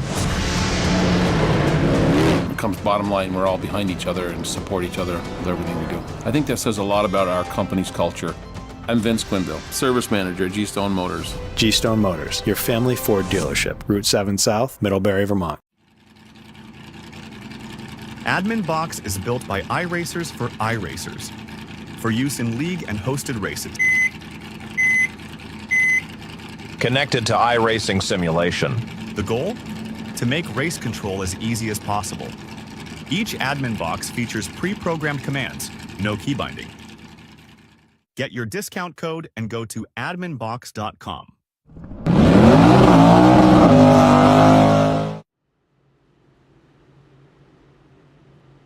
And we are back, ladies and gentlemen, and a fun little bet has gone on in the driver's chat as we were under commercial break there.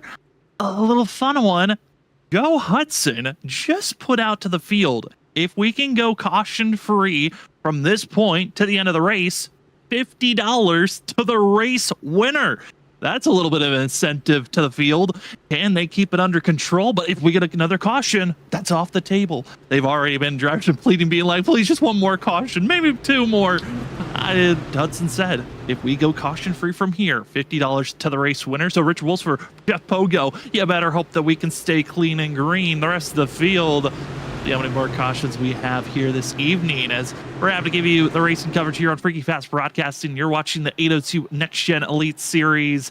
Pace car is off. The field is set. They're ready to go back to racing action, and we are green for the deep dish. 195 here from Chicagoland Speedway. Richard Wolfsford, great launch for himself. A little bit of side-by-side action for second place as Pogo trying to hold off the hard-charging 81 of Tim Rogers. But Rogers better watch out, because there is a wall of fast drivers trying to get into the mix right behind them. And Zach, this is chaos heading down into turn number 3. And there's multiple cars wrecking on the back straight. I think Grant Humphrey's one of them in the 48. He's gathering it up. I think you also got Jeff Gilmore spun around. They're going to get back going. But, man, it was 4 or 5 wide back there in the middle of the pack, too. Well, no caution is out, so the $50 are still on the line. It's just a big wreck that gets drivers scattered, as Max Dillefeet still in pit road and going to be still in required damage, but the rest of the field races on. And that one big wreck, Zach, could be enough to space out the back half of the field. Now it's on the front half of the field. How do they space themselves out for the rest of this running, as Kevin D. Brown get a little bit stuffed to the outside wall, as David, going to be Daniel Durand, that new, going to be seeing that Napa machine turn every which way to hold back the 93. Oh no, there's the caution, there's the contact. And I don't know where the 94 was going, but he finds himself on the outside. And that is a wreck and a caution. And Joe Hudson's a little challenge for the field. He's out the window. 64 there, just kind of coming up across the Rand, and yeah, nowhere to go for the 51. So tough break. And yeah, like you said, $50 out the window, but you can see just heavy racing, almost like maybe some neck code even there that kind of shot the 64 across. And one of those things, again, we talked about earlier on the straightaways, not completely straight, especially when you're entering these corners. A little bit of a bend you're dealing with. And it is just a small little contact, brings out a big window of carnage. The 64 goes down, and the 51 takes the opportunity to go high. And is there an awkward shuffle that happened? I mean, there's a little bit of net code, but I also think 64 probably should have turned in a little bit more, but makes the contact as they were heading into the entry of turn 1. There's definitely a few things that could have been done differently to kind of make that a little better situation, but yeah, just the net code making it worse, of course. But that yellow is going to bring us back together, get everybody grouped up, and again, the decisions to be made for cautions and pitting is always a interesting call when it comes to all these yellow flags like this. And only 3 extra sets of tires in pit road to work with. Some drivers were able to stretch their tires out to 50, 60 laps because of the amount of cautions we've had so far. The majority of the field are good. If they decide we're done with pitting, you can stay out with what you've got. Question is, do you just want to pit just to make sure you've got the best set to the very end of this race and risk being in the middle of the field? Or do you want to take the gamble of having track position but older tires? That's what's playing through every caution from here on out. We are about to be with 30 laps to go and we go green again. And Zach, this is now the crunch time of you're running out of laps of when you're going to take your final set of tires, because this could be the final attempt that you want to, even if we went green, you would optimize your tires to the fullest if you pitted it right now. You're exactly right, Sam. Yeah, this is getting down to that point where if you're not going to pit or you ain't going to come down now, you're pretty much setting yourself up for making your bed here and just kind of sticking with it. Because if you wait to pit here, like if we get a couple more cautions, it gets down to like 15, 10 to go, and you wait to throw your last set on in, good luck on getting anything back, because you're just going to have so much traffic, so much, really no room to go with those tires, and they're really not going to gain you a bunch with how these yellow flags are going out. So I think pit stops, if anything, are going to be getting fewer and farther between here as we get closer to the end of this thing. As we're closing to the end, we also want to say thank you to the major sponsor of the 802 iRacing League podcast. If you're loving the analyzation that we're giving you live while watching the racing action, well, why not get a little bit deeper of an analyzation, listening to the guys talking about all the different 802 leagues that they carry on at the 802 iRacing League podcast. You can listen in to their conversations of how each week and how each race has gone down on Apple Podcasts, Spotify, Amazon Music, and you can also check out on YouTube when they're even broadcasting it live at the 802 iRacing League podcast YouTube channel. Go check out all the ways they're talking about sim racing and real life racing today. Up front, Chad Coleman, Mark Whitley, Kevin Tipton, Johnny Wood Jr., Connor Patton, going to be your top 5 as we are about to go back to green flag racing. Pace car is off, and here we go once again. 31 laps to go from Chicagoland as the field roars down into turn number 1. Coleman with the great start there, but Whitley going to be having the fight from the 95 of Kevin Tipton from behind, and also Christian Angel, the Harpoon Designs teammate of Whitley, trying to find his way up into the top 5 as he races with Johnny Wood Jr.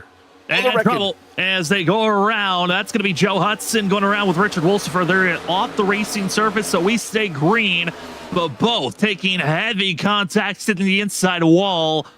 Up front, continuing to race on as we stay green, even with the action coming off of the exit of turn number 2. Zach, we're starting to see some contenders that once were fast in the early portion of this race find their footing back into the top 10. I'm looking at the likes of Connor Patton. I'm also looking at Devin McCaffrey. They were up front challenging, but they are in a spot where they've got to be careful with seeing some other contenders into the mix. Brett Hahn is now up there with the freshest set of tires and a few others that are just outside of the top 10. And if this race can stay green, they could be the major factors for the end of this race. They definitely could be. We're going to have a definitely watchful eye here on this group as they got, like you said, those fresher tires, but the 42 of Keith Ayers pulls down in front of that 08 of Beard, and that's going to get him loose, and he gathers it up and holds onto it down here on the apron, but it'll be a big loss of time back to 20th. All in outside of the top 20. Here's the 62 of Frank Ziggin, who's trying to find his way on the outside to move forward. This is a all-out search of where can you find the speed, where can you find the grip, because getting loose off the exit of the corners has been the major factor of this evening. It's just the only talking point there is, but he also got to stay off the outside wall as Pogo can. He'll get tapped, almost spun around off the nose of Brett Hahn, but they continue to race on for themselves, heading down in turn number 3. They want to be seeing a couple of drivers that are finding their openings. That's going to be seeing Maddox Beard in that Skittles 08 down to the inside of get by Pogo, but Zach, that outside wall through the corners, drivers knows their speed up there, but you got to make sure you don't touch the wall to lose any of that momentum. That's for sure. And look right here, Pogo with Maddox Beard. That's going to be close on the exit, is right on the back bumper. That had to unsettle that 08 just a tiny bit, but he keeps it straight as he's going to dive now up to the inside of the 81 of Tim Rogers and try to take the fight forward. Trying to fight forward, trying to find a way to get around Ziggin, who currently is running up front. And gotta love to see some of these debut drivers and how they're performing here tonight. You know, you're learning all the different driving styles immediately. You've got your core drivers that have been here since the preseason. Those have been racing with one another even past this time of the Next Gen Elite Series is starting races. And it's been fun to see everyone finding their opportunities to make some big passes. A lot of side-by-side action, though, happening for the drivers for that 7th place position. As it was Isaiah Sutherland and Johnny Barker that were practically using each other up the last few laps. Barker, once again, he just slides in almost using the 74 at the apex of the corner. Sutherland going to fight around the top side there as Barker around the slot in behind, but even behind them, you had the likes of Tim Rogers, Frank Ziggin, Maddox Beard, Rob Lowell, our pole setter, trying to fight forward, and it's just been a dogfight in the middle of that pack. Everybody gets 3 wide, and that car on the inside gets used up. The car on the outside goes around, then the next thing you know, you're placed to the inside. So it is really a merry-go-round of moves. Where is the best place to put yourself if you're going to continue to race on? A lot of drivers are starting to get their solidifications. If this race finishes where they're at right now of where your bracket challenge competitors are, one of some of the closest actions is for second and third. That's Mark Whitley, Kevin Tipton. They're racing not just for the best points they can get here tonight, but whoever gets the better finish between the 77 and 95 moves on to the next round of the bracket challenge. Other drivers that look a little bit more absolute. Tyler Humphrey looks like he could be beating out Steve Hudson, who's stuck. Steve Holmes, excuse me, who's stuck back in 34th position, multiple laps down. Other battles that are happening between one another is Kevin Roy going up against Jeff Gilmore. That's in the mid-pack. That's happening between those drivers. There are some close battles for the bracket challenge that are happening, Zach, that are just within 1 to 2 positions of one another. Battle with inside the battle, man. You gotta love it. That's why these bracket challenges are so cool to see additions to these leagues, to the same with NASCAR. It just adds something different to spice up this race and gives a whole different storyline to the outlook of it. Right here, watching this group back here in 11th and 12th, you got Jeff Pogo diving up there, and you got the 71 Han, who was the one on the inside. He's really trying to fly up through. He's got some of the freshest tires of the field, and he's trying to use them. Brett Hahn utilizing his speed again, qualified second, and fell back pretty quickly. Wasn't able to really utilize that momentum of being up front immediately. Was trapped a lot of trouble for himself. More drivers have called it an evening. The 13 of De La Filippi is now out of this thing, as well as Richard Wolsifer looks to be deciding to call it a night. They both have disconnected from the server. But up front, we continue to race on. 20 laps to go, Zach, for Coleman, Whitley, Tipton, McCaffrey, and the rest of the field questioning, can we and will we stay green to the very end? It's a great question. And look at this. We talked about the battle with Whitley and Tipton for that challenge of the bracket. Tipton has now caught up to Whitley as we look from Devin McCaffrey. You can see that 95 is all over the likes of the 77. That battle for that position is all on. It is just in the line, find your footing to go forward, and it has been fun to see all of these drivers put on a show. As Kevin Tipton, this is one of their better runs so far. Troubles just to finish these races. Tipton entered into the bracket as one of those drivers that was inside of the top 30 of points. He was around that cutoff line, and he either was going to finish inside of the top 15 or be wrecked out. This has been a good running for the 95 overall. You know, I'm looking at the drivers also that are inside of the top 10 currently on track with these laps ticking away. I mean, Zach, look at this gaggle of cars. This is 10th place on back, where Jeff Pogo is trying to hold back Rogers, who's trying to have one of their best finishes of the season. Brett Hahn, Rob Lowell are pole sitters in this mixing. I mean, there is still a dogfight of good drivers right behind this 97.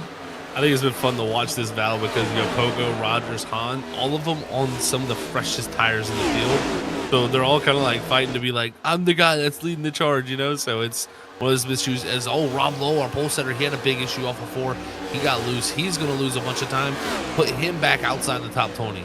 And Rob Lowell, he cannot afford to really lose any more ground or take damage, as his bracket competition is Derek McDonald, who was caught up in a wreck at the start of the race and also a few cautions ago, that has forced the 72 to go 3 laps down. If we see Rob Lowe get knocked out of this race, we can see him out of the bracket here this evening.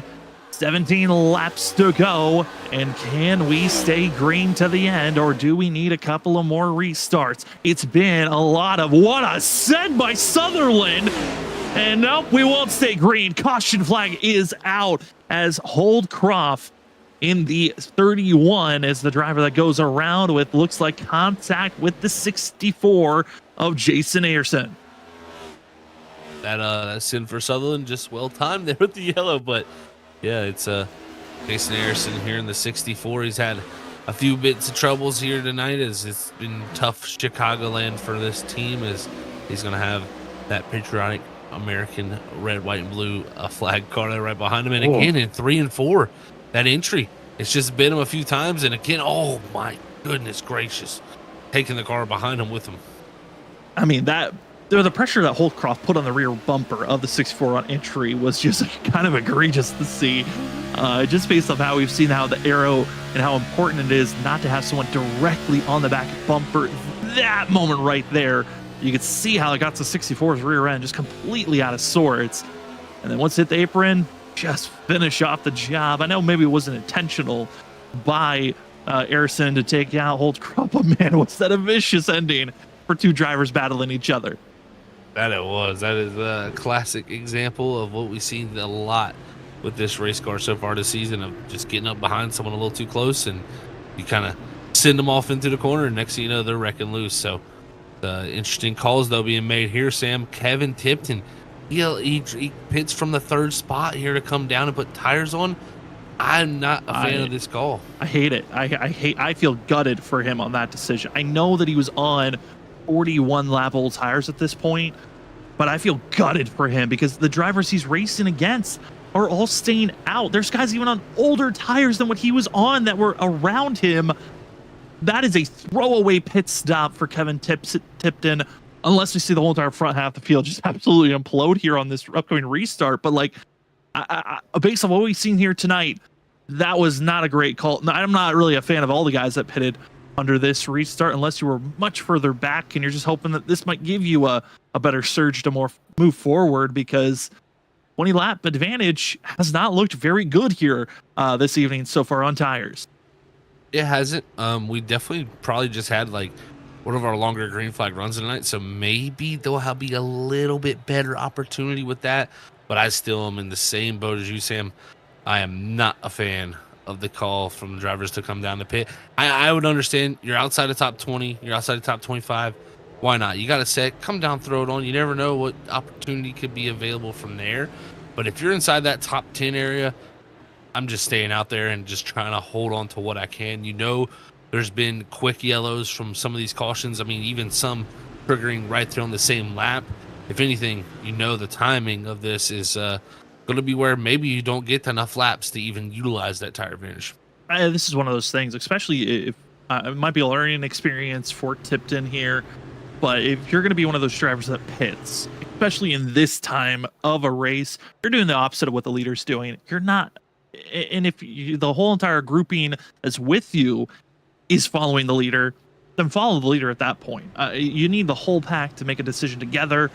You can't be the only guy in the top 5 to make that decision this late in the race. Otherwise, you're not going to have enough time to climb through the field. We'll see how well the 95 can do so, as he'll be back in 13th position. Everyone from 13th on back going to have to try to fight their way forward. It's going to be 12 laps to go. We're taking off on this go around. The sun is fully set. The lights are beaming out, and it's time for Chad Coleman, Mark Whitley to take us to the green. Your deep dish 195 is back underway for 12 more laps. Do we need cautions? Do we need overtime? Tipton is already bouncing at third lane. That he is. Tipton getting aggressive back there, trying to utilize the tires. That's smart to do. If he's going to do it, he's got to go out there and push everything forward as he goes around the top of these guys, 3 wide. He's going to have Beard and Ayers on the inside, but he's also got Brett Hahn up top. He just doesn't want to get clogged up here. And better watch out. You also are going to have a slow 14 machine that will be running on the inside, and that's Joe Hudson that just came out of nowhere. As the field came up to him, as you're seeing 3 wide, 4 wide, pick and choose where you want to go. Fresh tires are trying to find an opening to go forward, but there's just nowhere to go. Oh, no! Oh, goodness gracious! A hellacious wreck as Devin McCaffrey. What just happened to the 29 as he wipes out the field? Oh, no. We're going to have to go back and check this one out, because this one happened right on the entry of the corner, and it's just going to be a simple mistake from this 29 here. You're going to see, this is, I believe, the lap here. We're coming off of turn number 4. He's going to have a car to his inside. It's Johnny Barker in the 6. He's going to look to maybe get to the outside of Angel. Thinks better of it. Kind of just running down the front straightaway into the wall. That bounces him down into Barker. And then from there, that shoots him onto the apron. And I think that right front's broken. Yeah, it is a broken right front from that hit on the wall. And from there, he cannot keep the car out of it. And the 9, a Humphrey, multiple guys, heavy collision. And that was, like you said, Sam, so violent, that hit. It just came out of nowhere. I mean, McCaffrey was up inside of our top 5. In a blink of an eye, he's now clobbering guys that are outside of the top 10. And Devin McCaffrey just over the radio saying that is all me and apologizing to the field in a moment where you're just not expecting that. That is the caution. You know, I'm expecting off of the 2, off of 4, someone getting loose and just oh no, not the entry into a corner to have that big of a wreck. Multiple drivers involved, and that could be a bracket shattering moment for some drivers, because now you got Tyler Humphrey, who's heavily damaged. I'm looking at Stephen Holmes, who's in pit road, getting service done. If he can get rolling and the 9 can't, there's a chance that Holmes could be taking over Humphrey's spot into the round of 8. Wow. So we might have a little bit of a wrecked car race off here at the end here to see who can get it fixed, and going to come down to those crews. But man, what a wild scene there. And you know, that's just a simple mistake that McCaffrey made. He just got up a little too high because, like you said, Sam, he's kind of squeezes in there right before the entry on these walls, the way they're curved. And man, oh man, was the collision of hitting the wall hard enough to break the right front that it sent him down in the Barker, and from there it was fireworks. Also, another battle of watching out wrecked car. Can you get your car fixed up enough to be out on track? Rob Lowell in pit road still, about to go another lap down. If he goes multiple laps down, Derek McDonald, who qualified as the 40th driver to make it in this race, barely made it in. He's been in multiple wrecks so far here tonight. He could push out Rob Lowell for moving on to the next round of the bracket. What a scene that would be too, because I mean, Lowell, just with the speed he's had each and every week, you wouldn't expect that. And McDonald, he's going to be smiling ear to ear if he can get that done. That is going to be quite the upset in that bracket. So watch out, folks. Anything is possible, like they say in racing, and I think that's why this bracket's so cool. You in racing, anything can happen in one given week, and when it's like that, you can get some big upsets. Other bracket challengers that are going up against one another: Jeff Gilmore, Kevin Roy. They're hoping to see who will be the one that moves on to the round of 8. They're currently within 2 positions, battling in the middle of the pack. 15th, 16th, and 17th currently are those 2 drivers. Up front, Chad Coleman, Johnny Wood Jr., Mark Whitley, Christian Angel, Johnny Barker, and Cameron Patton going to be your top 6. The drama is settled, but is it over just yet? We got 7 laps to go green. Can we stay green to the checker? Do we need a little bit of overtime as we are back to racing action for the deep dish 195? Already drivers ducking to the apron. Some are trying to search for the 3rd lane, but it's all going to be Coleman up ahead, the 8, searching for a win for himself this season.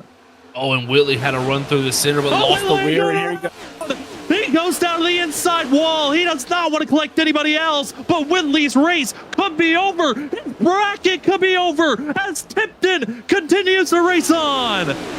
Whitley, same mistake he made earlier in the race. It's going to come back to bite him here as Coleman comes to the line here. It's 6 to go at Chicagoland. I don't see us staying clean and green, though. There's a madhouse of drivers outside of the top 10. I'm looking from 10th on back. There's 2 wide, 3 wide, some looking for 4, and it is being led by the 08 of Maddox Beard. Beard is going to be swamped by Ziggin, who also be having Wolf, but Isaiah Sutherland in the 94, shipping it. Wolf's loose. Wolf's holding on. He's down to the apron. What a save by Michael Wolf as they continue to race on in green. That's the good hands moment of the race right there. That save is amazing from him as he went down onto the apron. Most of the time, that's going to come right back up onto the track. Everybody continues on, and they survive for the time being. And can we make it through? Because they'll be coming to 4 to go next time by. Grant Humphrey, his driver of note that he's challenging this week for the bracket, is the guy that's leading this race. Chad Coleman, he's been looking so good, but that 48 started off 2 laps down. Now we'll rip the top. Moving forward into the top 10 is Humphrey as they are still 2 wide, 3 wide. Kevin Roy put up in the outside wall. Scott Simley is down into the grass as we continue to stay green. But Kevin Roy, he can't avoid the wreck, but they are trying to race on. But Zach, there's just madness all around. I do not know how we're still green. Oh no, okay, no, they were wrecking. They're wrecking further on back, and it's Kevin Tipton involved. as more drivers piling in. Oh man, everybody getting involved in this. And Tipton, he needs to get back home before Whitley gets back around. Whitley's actually going to come by and pass Tipton, who's damaged, and it's just changing in a matter of moments with this bracket challenge. And we won't know until it's over, but it looked to be watch out for Tipton and Michael Wolf off the exit of the corner, as there's Scott Simley and Kevin Roy's contact, which Roy and Gilmore are within a position now of one another, but it's off the exit here of turn 2. Wolf just comes sliding up, not expecting them to be 3 wide. And that's what sends Tipton down into the inside wall. Tyler Ducharme scaving his way through, but that could be a race-ending blow for the 95 head on to the inside wall. Oh, and heartbreaking too, because he was just a few laps away from moving on in the bracket with the mistake Whitley made. Now he's going to be looking to be knocked out after it's all said and done. And man, oh man, you can see everything that was transpiring up ahead. That's what kind of caused the checkup to allow even the 5 to get up here alongside Tipton. And just well, here's the thing. This isn't the only incident that happened that lap. This was just what culminated after the fact, but there also was a wreck with Jeff Pogo, as well as Connor Patton and Tim Rogers, as they were coming out of turn number 2. Same situation. They were coming out of the corner, and the 37, the 97, and the 81 getting involved with one another. And even with that, you know, we saw the incident with Simley, and then they came back up the track. There was contact made between him, I believe, in the 71 of Han, and I mean, it has literally been multiple incidents all around there that brought this show out, but looks like I think if anything, this should bring us to overtime. And we're expecting it to do so. Here's your required damage listing, because there's a lot of them now after that one lap. Required damage for Jeff Pogo in the 97, the 5 of Michael Wolf, Devin McCaffrey, who also have required damage, and Daniel Holdcroft already had required damage. It is shifting. It is an ever-flowing madness, and we are officially in overtime, ladies and gentlemen. We have 2 attempts if needed. And the way overtime works, you're going to have 2 laps once we go green. If we get a caution under our first lap, we will then head into our second attempt at overtime. But if the leader takes the white flag, that makes the race official. Then it's all about who crosses the start-finish line first to win the race. White flag is out. No yellow can be thrown. But on the first lap, if there is a caution thrown, we'll go to our second and final overtime attempt. We've gone to overtime a couple of times this season, Zach. We've never gone to our second. Will we do so here this evening, as it's going to be Coleman, Johnny Wood Jr., Angel, and Frank Ziggin going to be in 4th place with Isaiah Sutherland and Tim Rogers, the drivers a note up front. What a debut this could be for the 62. That's amazing to see. And Coleman did excellent on each and every restart before. He's got to do it possibly one more time, if not a few more. We'll see what his chances are here, because Johnny Wood Jr. up on the front row, he's going to be going for it. Johnny Wood Jr. has been up front trying and gambling a lot of different strategies that have placed them in this top position in 2nd place. But Chad Coleman, once he got up front, took the lead, he never had a chance to lose it. Could this be a little bit of a mistake, or is he going to solidify victory? As the deep dish 195 overtime attempt number 1 is underway. Another fabulous launch on the outside for Coleman, and it's going to be seen Angel, Wood, side by side, heading down into turn number 1 for 2nd place. Coleman's done his job. Now let's see what he can do to hold these 2 back, because it's going to be Wood Jr. and Angel fighting off a 2 as they stay side by side. This is beautiful things to see in the mirror for the 8 of Coleman. As now Sutherland, he wants to take his opportunity. He dives to the inside of 3 wide in the 3 and 4. Angel blocking off 2 different lanes, but Isaiah Sutherland's going to be the one that sneaks on through. 14 lap old tires compared to 55 as the white flag is in hand. Your 802 iRacing League podcast is official. It's Coleman, Sutherland. They're 2-3 wide, battling for 3rd place. But Coleman looks good. Sutherland trying to find the way with the speed to close in the gap, but it's a little bit too far. Coleman heading into turn number 3. He waited so many times. Second fiddle a couple, but tonight Victory is a calling. Chad Coleman wins the deep dash 195 here from Chicagoland. The 8 gets it done here at Chicagoland. This has been a win coming. He's shown a lot of speed. He's shown a lot of consistency. He's now a victor here in the 802 Cup Series. And what a place to do it here at Chicagoland. And what a debut for the 62 of Frank Zagan. Survived the middle of the pack chaos so many times. In a third place, we'll be calling the 62's name. Also got to give congratulations to Isaiah Sutherland taking away second. And for those that are watching live, don't leave just yet. We've got the Riptide Radio post-race show. We'll talk to our top 3, get you ready for next week's race. Do a little bit of breakdown of tonight. But congratulations to the 8 of Chad Coleman.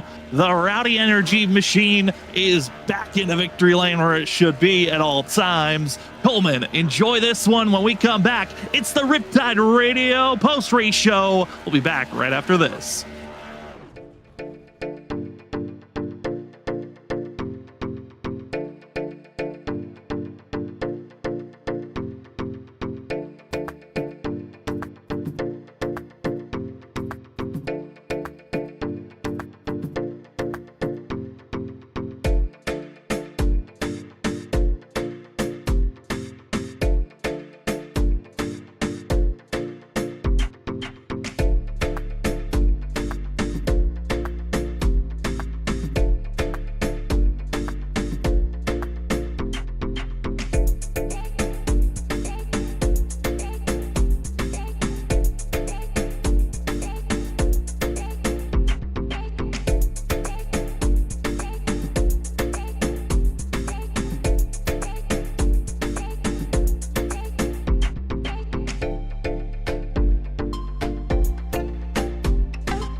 Welcome back, ladies and gentlemen, to the 802 Next Gen Elite Series on Freaky Fast Broadcasting. You are watching the Riptide Radio post-race show.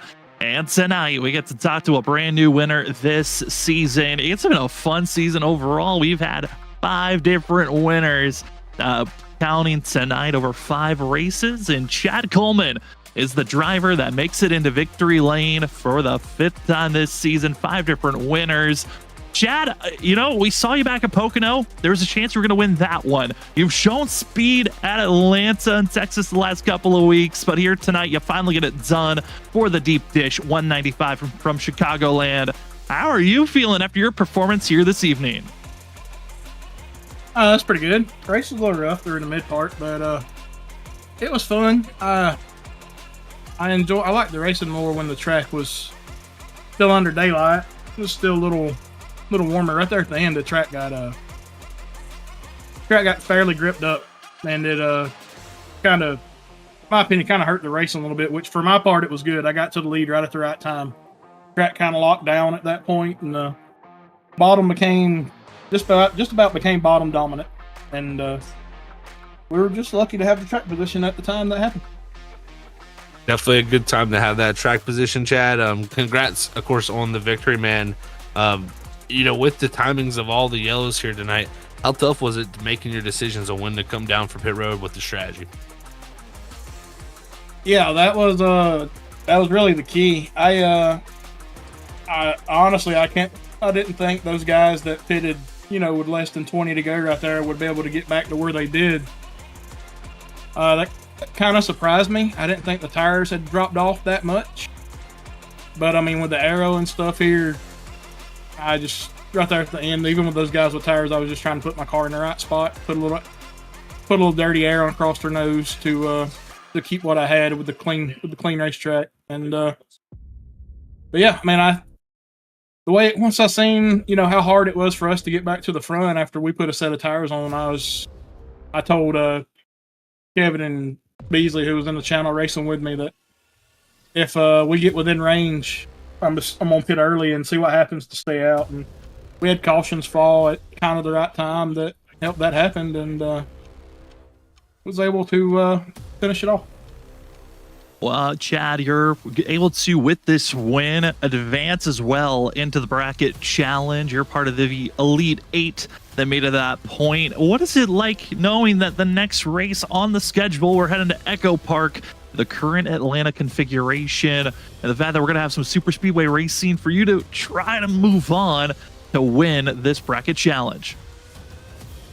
Yeah, that deal will be a crapshoot. Just basically with that, you just put everybody's name in a hat and draw a number and draw the name, and I mean that's as easy as that can turn out. So there, you really don't have any strategy. So it's just your hope. You hope when they go to wreck and you're not in it.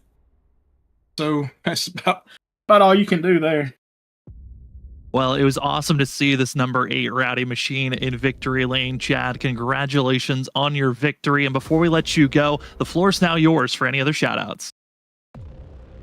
Yeah, just thank all the people with the league. They put this on with Rob and those guys, and thanks to Beasley and Kevin for racing with me tonight. Josh Parker is the one who wanted me to come race with him every once in a while on Thursdays because we don't get to race much anymore since he got married, and he wasn't here tonight because I think this is his anniversary weekend. So wish him a happy anniversary, and I don't know how long he'll stay married, but he's married for the time being. And yeah, we'll go on to next weekend. Well, we can't wait to see how you perform next weekend, Chad. Congratulations on this win. Enjoy it, and good luck next week at Echo Park. Yeah, thanks, guys.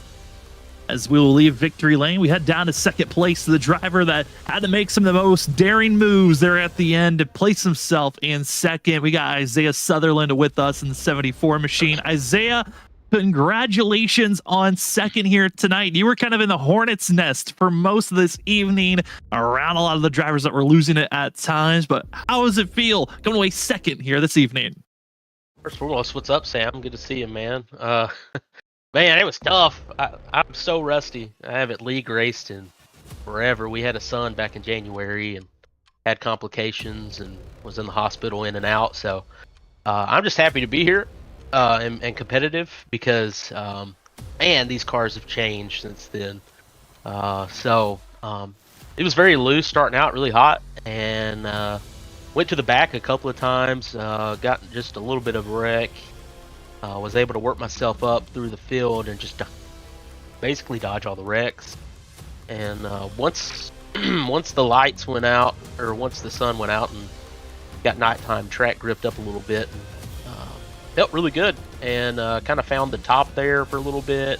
Was able to work my way up to top 10, and just timed it perfectly when to come in and get fresh tires. I don't even remember exactly when I came in at the end there, but it was basically just a battle between me, the 48, 62, a couple other guys on fresh tires, and all the other guys up there were kind of sitting ducks. So I imagined maybe a top 15 today, the way the car felt, the way the track felt, but I don't know. I guess reignited some of my competitiveness there once I saw I was in the top 5 on that restart and made a couple of moves and finished second. That aero blocking is tough though, and Chad did a really good job on his restart. But yeah, again, I keep repeating it. I'm just happy to be in the top 3 because it's been a rough few weeks getting back into racing.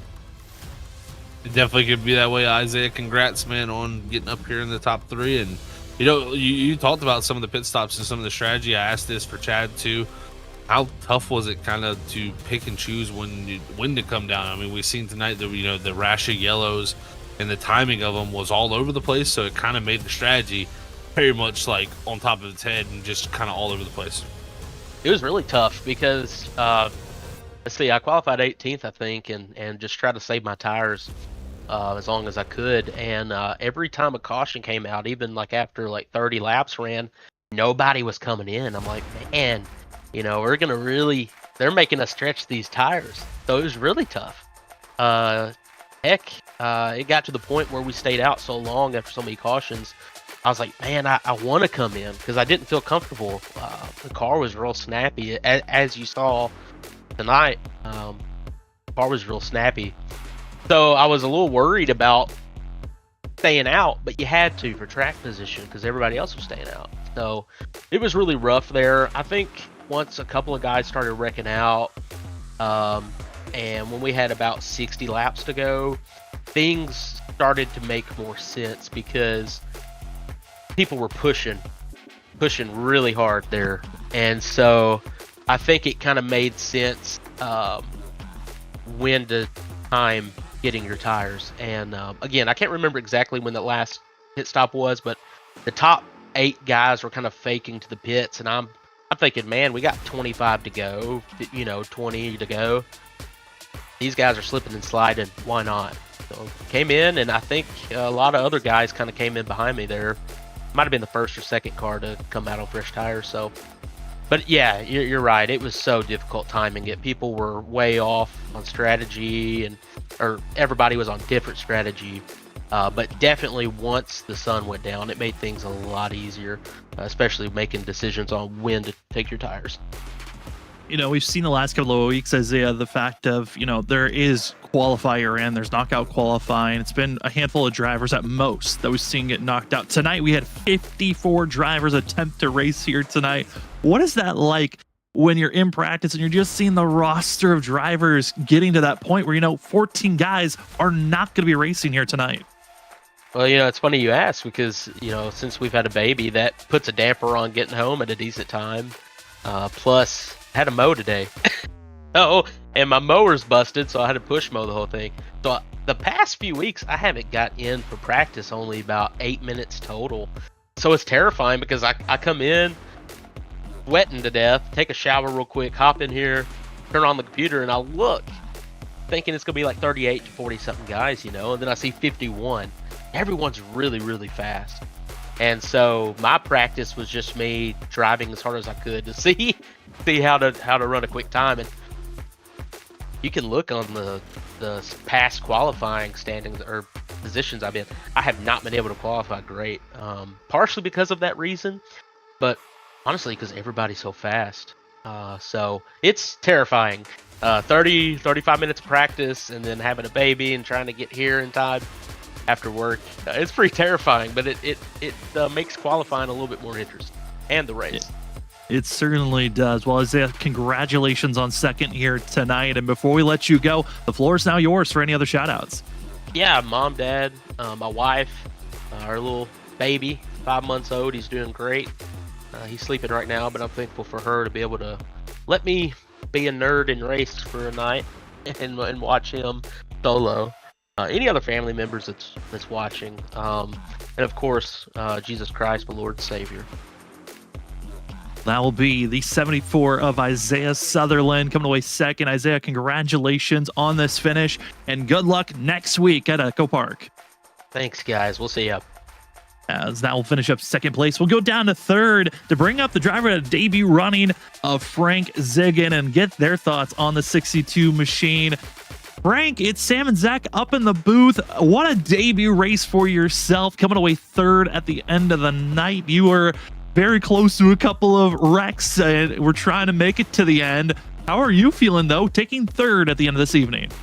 Yeah, it feels pretty good. Definitely dodged some big wrecks there. Had to jump out of line a couple times to avoid some stuff, but yeah, it feels good coming home third. Definitely got a feel good coat up third of your debut, Frank, man. Congrats on that. It looked like the car was pretty evil out there for a lot of guys tonight. Take us through how the handling was. Yeah, I think earlier in the run it was people were burning the right rear off. I mean, I spun on lap 50. Feel bad for all the guys that kind of got collected up in my self spin there. But once the sun went down and got those new tires, man, you could just rip. I was hoping it was going to stay green and we were going to be able to catch Chad there at the end. I mean, Frank, making your debut, I know it's in the middle of this season. We got some interesting races coming up ahead of us. We've got Echo Park, the current Atlanta configuration next week, and then North Wilkesboro, Indy. As being the new guy now in town, what is that like knowing that those are the next three races in front of us? Yeah, it's going to need a bunch of give and take. I mean, tonight there was a lot of take and no give. Guys would come up on new tires and just shove it into a hole. So we're going to need some guys to clean it up. And I know Rob's going to take care of that over the next couple weeks. Well, Frank, it was a pleasure to call your racing here tonight. It was fun to see you sneak your way forward and take third here tonight. And before we let you go, the floor is now yours for any other shout-outs. Yeah, I want to thank my whole team, being me, and then also my family for letting me do this, and my spotter, John. Also, I want to thank you guys for putting this broadcast on. It's awesome. And I want to thank Rob and Brandon for being admin and doing everything they do and the long hours they put in for this. Well, thank you for giving us such a great show to call, and your biggest fan is out in chat of John cheering you on. Congratulations on this finish, and good luck next week at Echo Park. Thanks. As we move on, do take a look at our unofficial results. That was your top three of Chad Coleman, Isaiah Sutherland, and lastly, we talked to Frank Ziggin, who had a great run for himself. Moved up 23 spots, one of our bigger movers of the evening. Not the biggest, but certainly a lot of drivers inside of our top 15 were making some big moves all throughout this evening. As we bring up our unofficial results, it's going to be seeing the 8 machine of Chad Coleman taking the victory for the deep dish 195. Isaiah Sutherland's going to be taking second, with Frank Ziggin in third. In fourth, we find the 75 of Johnny Wood Jr., with Kevin D. Brown in the 93 taking fifth. Christian Angel going to be finding their way into sixth. Seventh, our biggest move, going to be one of our bigger movers of the evening, is Richard Beasley. The biggest mover actually was Christian Angel, up 30 spots from where they started. Grant Humphrey, a great recovery run, was 2 laps down to start the race off, up to 8th, but it wasn't enough to move on to the bracket, as their challenger was Chad Coleman. Jeff Gilmore, able with a top 10 finish, will move on to the bracket. And finishing out our top 10, it's Ty Dickinson, Zach, the 67, getting it done here tonight with the top 10. Great job for those guys. Joe Hudson, we saw him involved in a few instances. He's going to come home 11th. Johnny Barker in the 6 machine is going to be 12th. Whitley, our winner from last week, we saw the spin there with him laid up in second. He recovers the 13th. 14th is going to be Tim Rogers. 15th is going to be the debut here tonight of Maddox Beard. 16th is going to go to Kevin Roy. My pick here tonight, Tyler Ducharme, just couldn't stay out of the messes there here tonight. 18th is going to go to Scott Simley. 19th is going to be Brett Hahn, and rounding out our top 20 is David Duran. As we look through the rest of it, Sam, it is most of the drivers who were involved in majority of incidents here tonight that got called out. Yeah, a lot of trouble for a lot of these guys. First and foremost, Kevin Tipton finishing 21st. Thought he was going to move on to the bracket after seeing Mark Whitley go around. Not going to be the case. You fall a little bit further down, though. That's where we can find the driver of the 72 of Derek McDonald. Zach, he was 3 laps down at one moment. Thought he had no chance of moving on to the next bracket, but with trouble for Rob Lowell, the 72, the underdog story, continues on. The fight to make it into the race is hard enough, but he's on to the bracket, moving to Echo Park next week. It is a big chance for the 72 to even move on to the final 4 if he runs well next week. But the rest of the 40 drivers that ran here tonight, no big troubles for Jim Ott, also Ritter and Will R. Moore. Jim Ott, though, because of seeing other drivers not make it to the actual race, he moves on to the next round as well, even with finishing so far back. 14 other drivers didn't even make the show, but they did attempt to qualify. The question is, who will be here next week? Try to make it to the Echo Park 200, which Zach, super speedway style racing, super speedway type qualifying. This is going to be the hardest race to qualify your way in.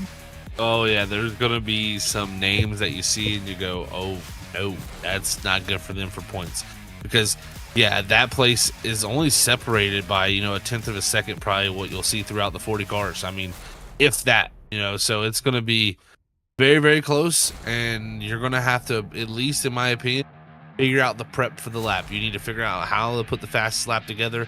And those super speedways, it's all about finding the right routine and the right way to go about the lap. It's not really kind of the, necessarily the driving skill. It's more of finding what is the best way to go about that, a whole qualifying session. So we'll see how it works out, but I'm sure next week there's going to be some upsets and some drivers that are going to be shaking their head going, man, I don't know what I could have done different to make the race.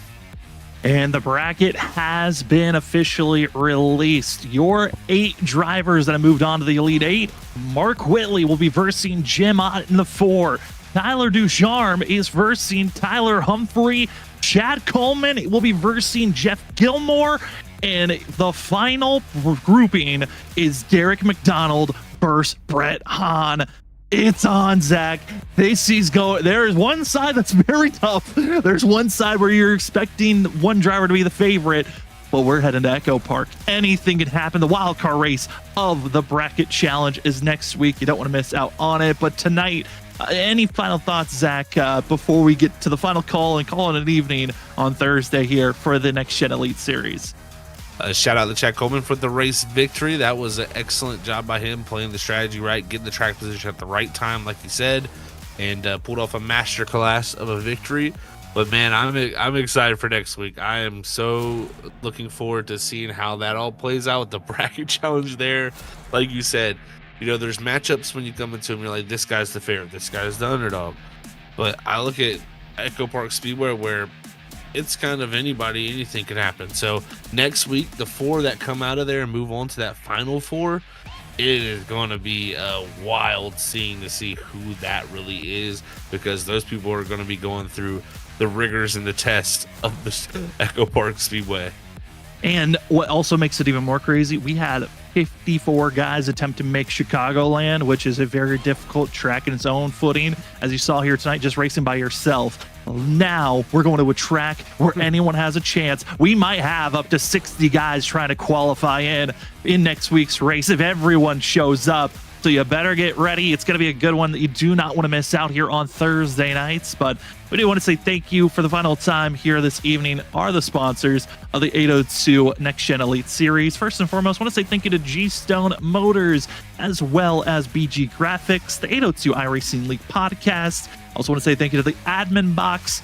And finally, I want to say thank you to Riptide Radio for sponsoring the post-race show that we're currently underway with. Next week is going to be a thriller. You don't want to miss out on it. Like Zach said, next week's going to be a good one. Not just Thursday night. We've got a debut series. We're back with them. It's a new season of the Trinity Racing League. We had to back away from covering for season 2, but we're back for season 3. There's drivers that have not been there since season 1. There's drivers that haven't raced on Monday night since the ISRC days.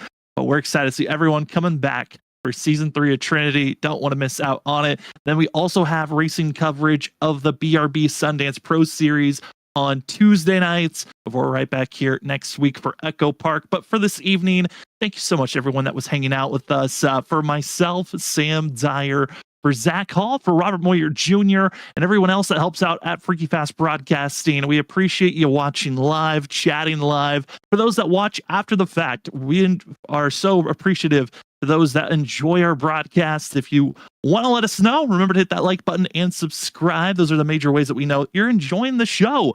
If you want to help out more, remember after the broadcast is over, go down, comment under the video. Let us know. Is there things you're enjoying? Things you're not enjoying? We want to hear all of the criticisms and enjoyments that you have. But for this evening, congratulations to Chad Coleman. 5 races this season, 5 different winners. But next week, continue that trend. We'll find out and see for the 802 Next Gen Elite Series. But if you can't wait for Echo Park next week, you got to get your racing fixed before then. We will see you Monday night, the first race of season 3. It's at Daytona. Who's gonna take the victory to start the season off with the bang for the Trinity Racing League? We'll find out Monday night on our next Freaky Fast broadcast.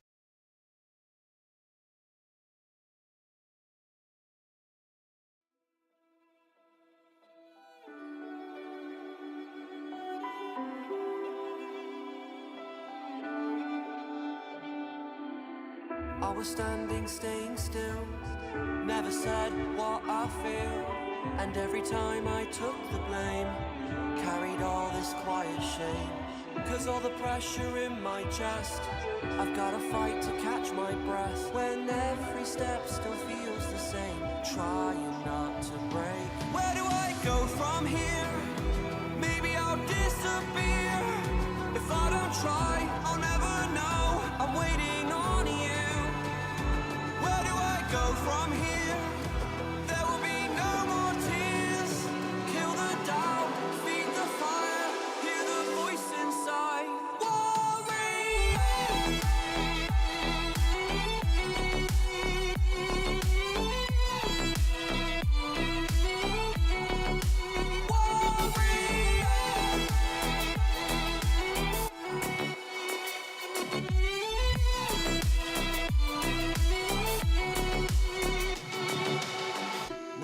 Up, it's my turn this time. They took a shot, now I want mine. You fall, I rise, I take the wheel. So this is how it feels. Where do I go from here? Maybe I'll disappear. If I don't try,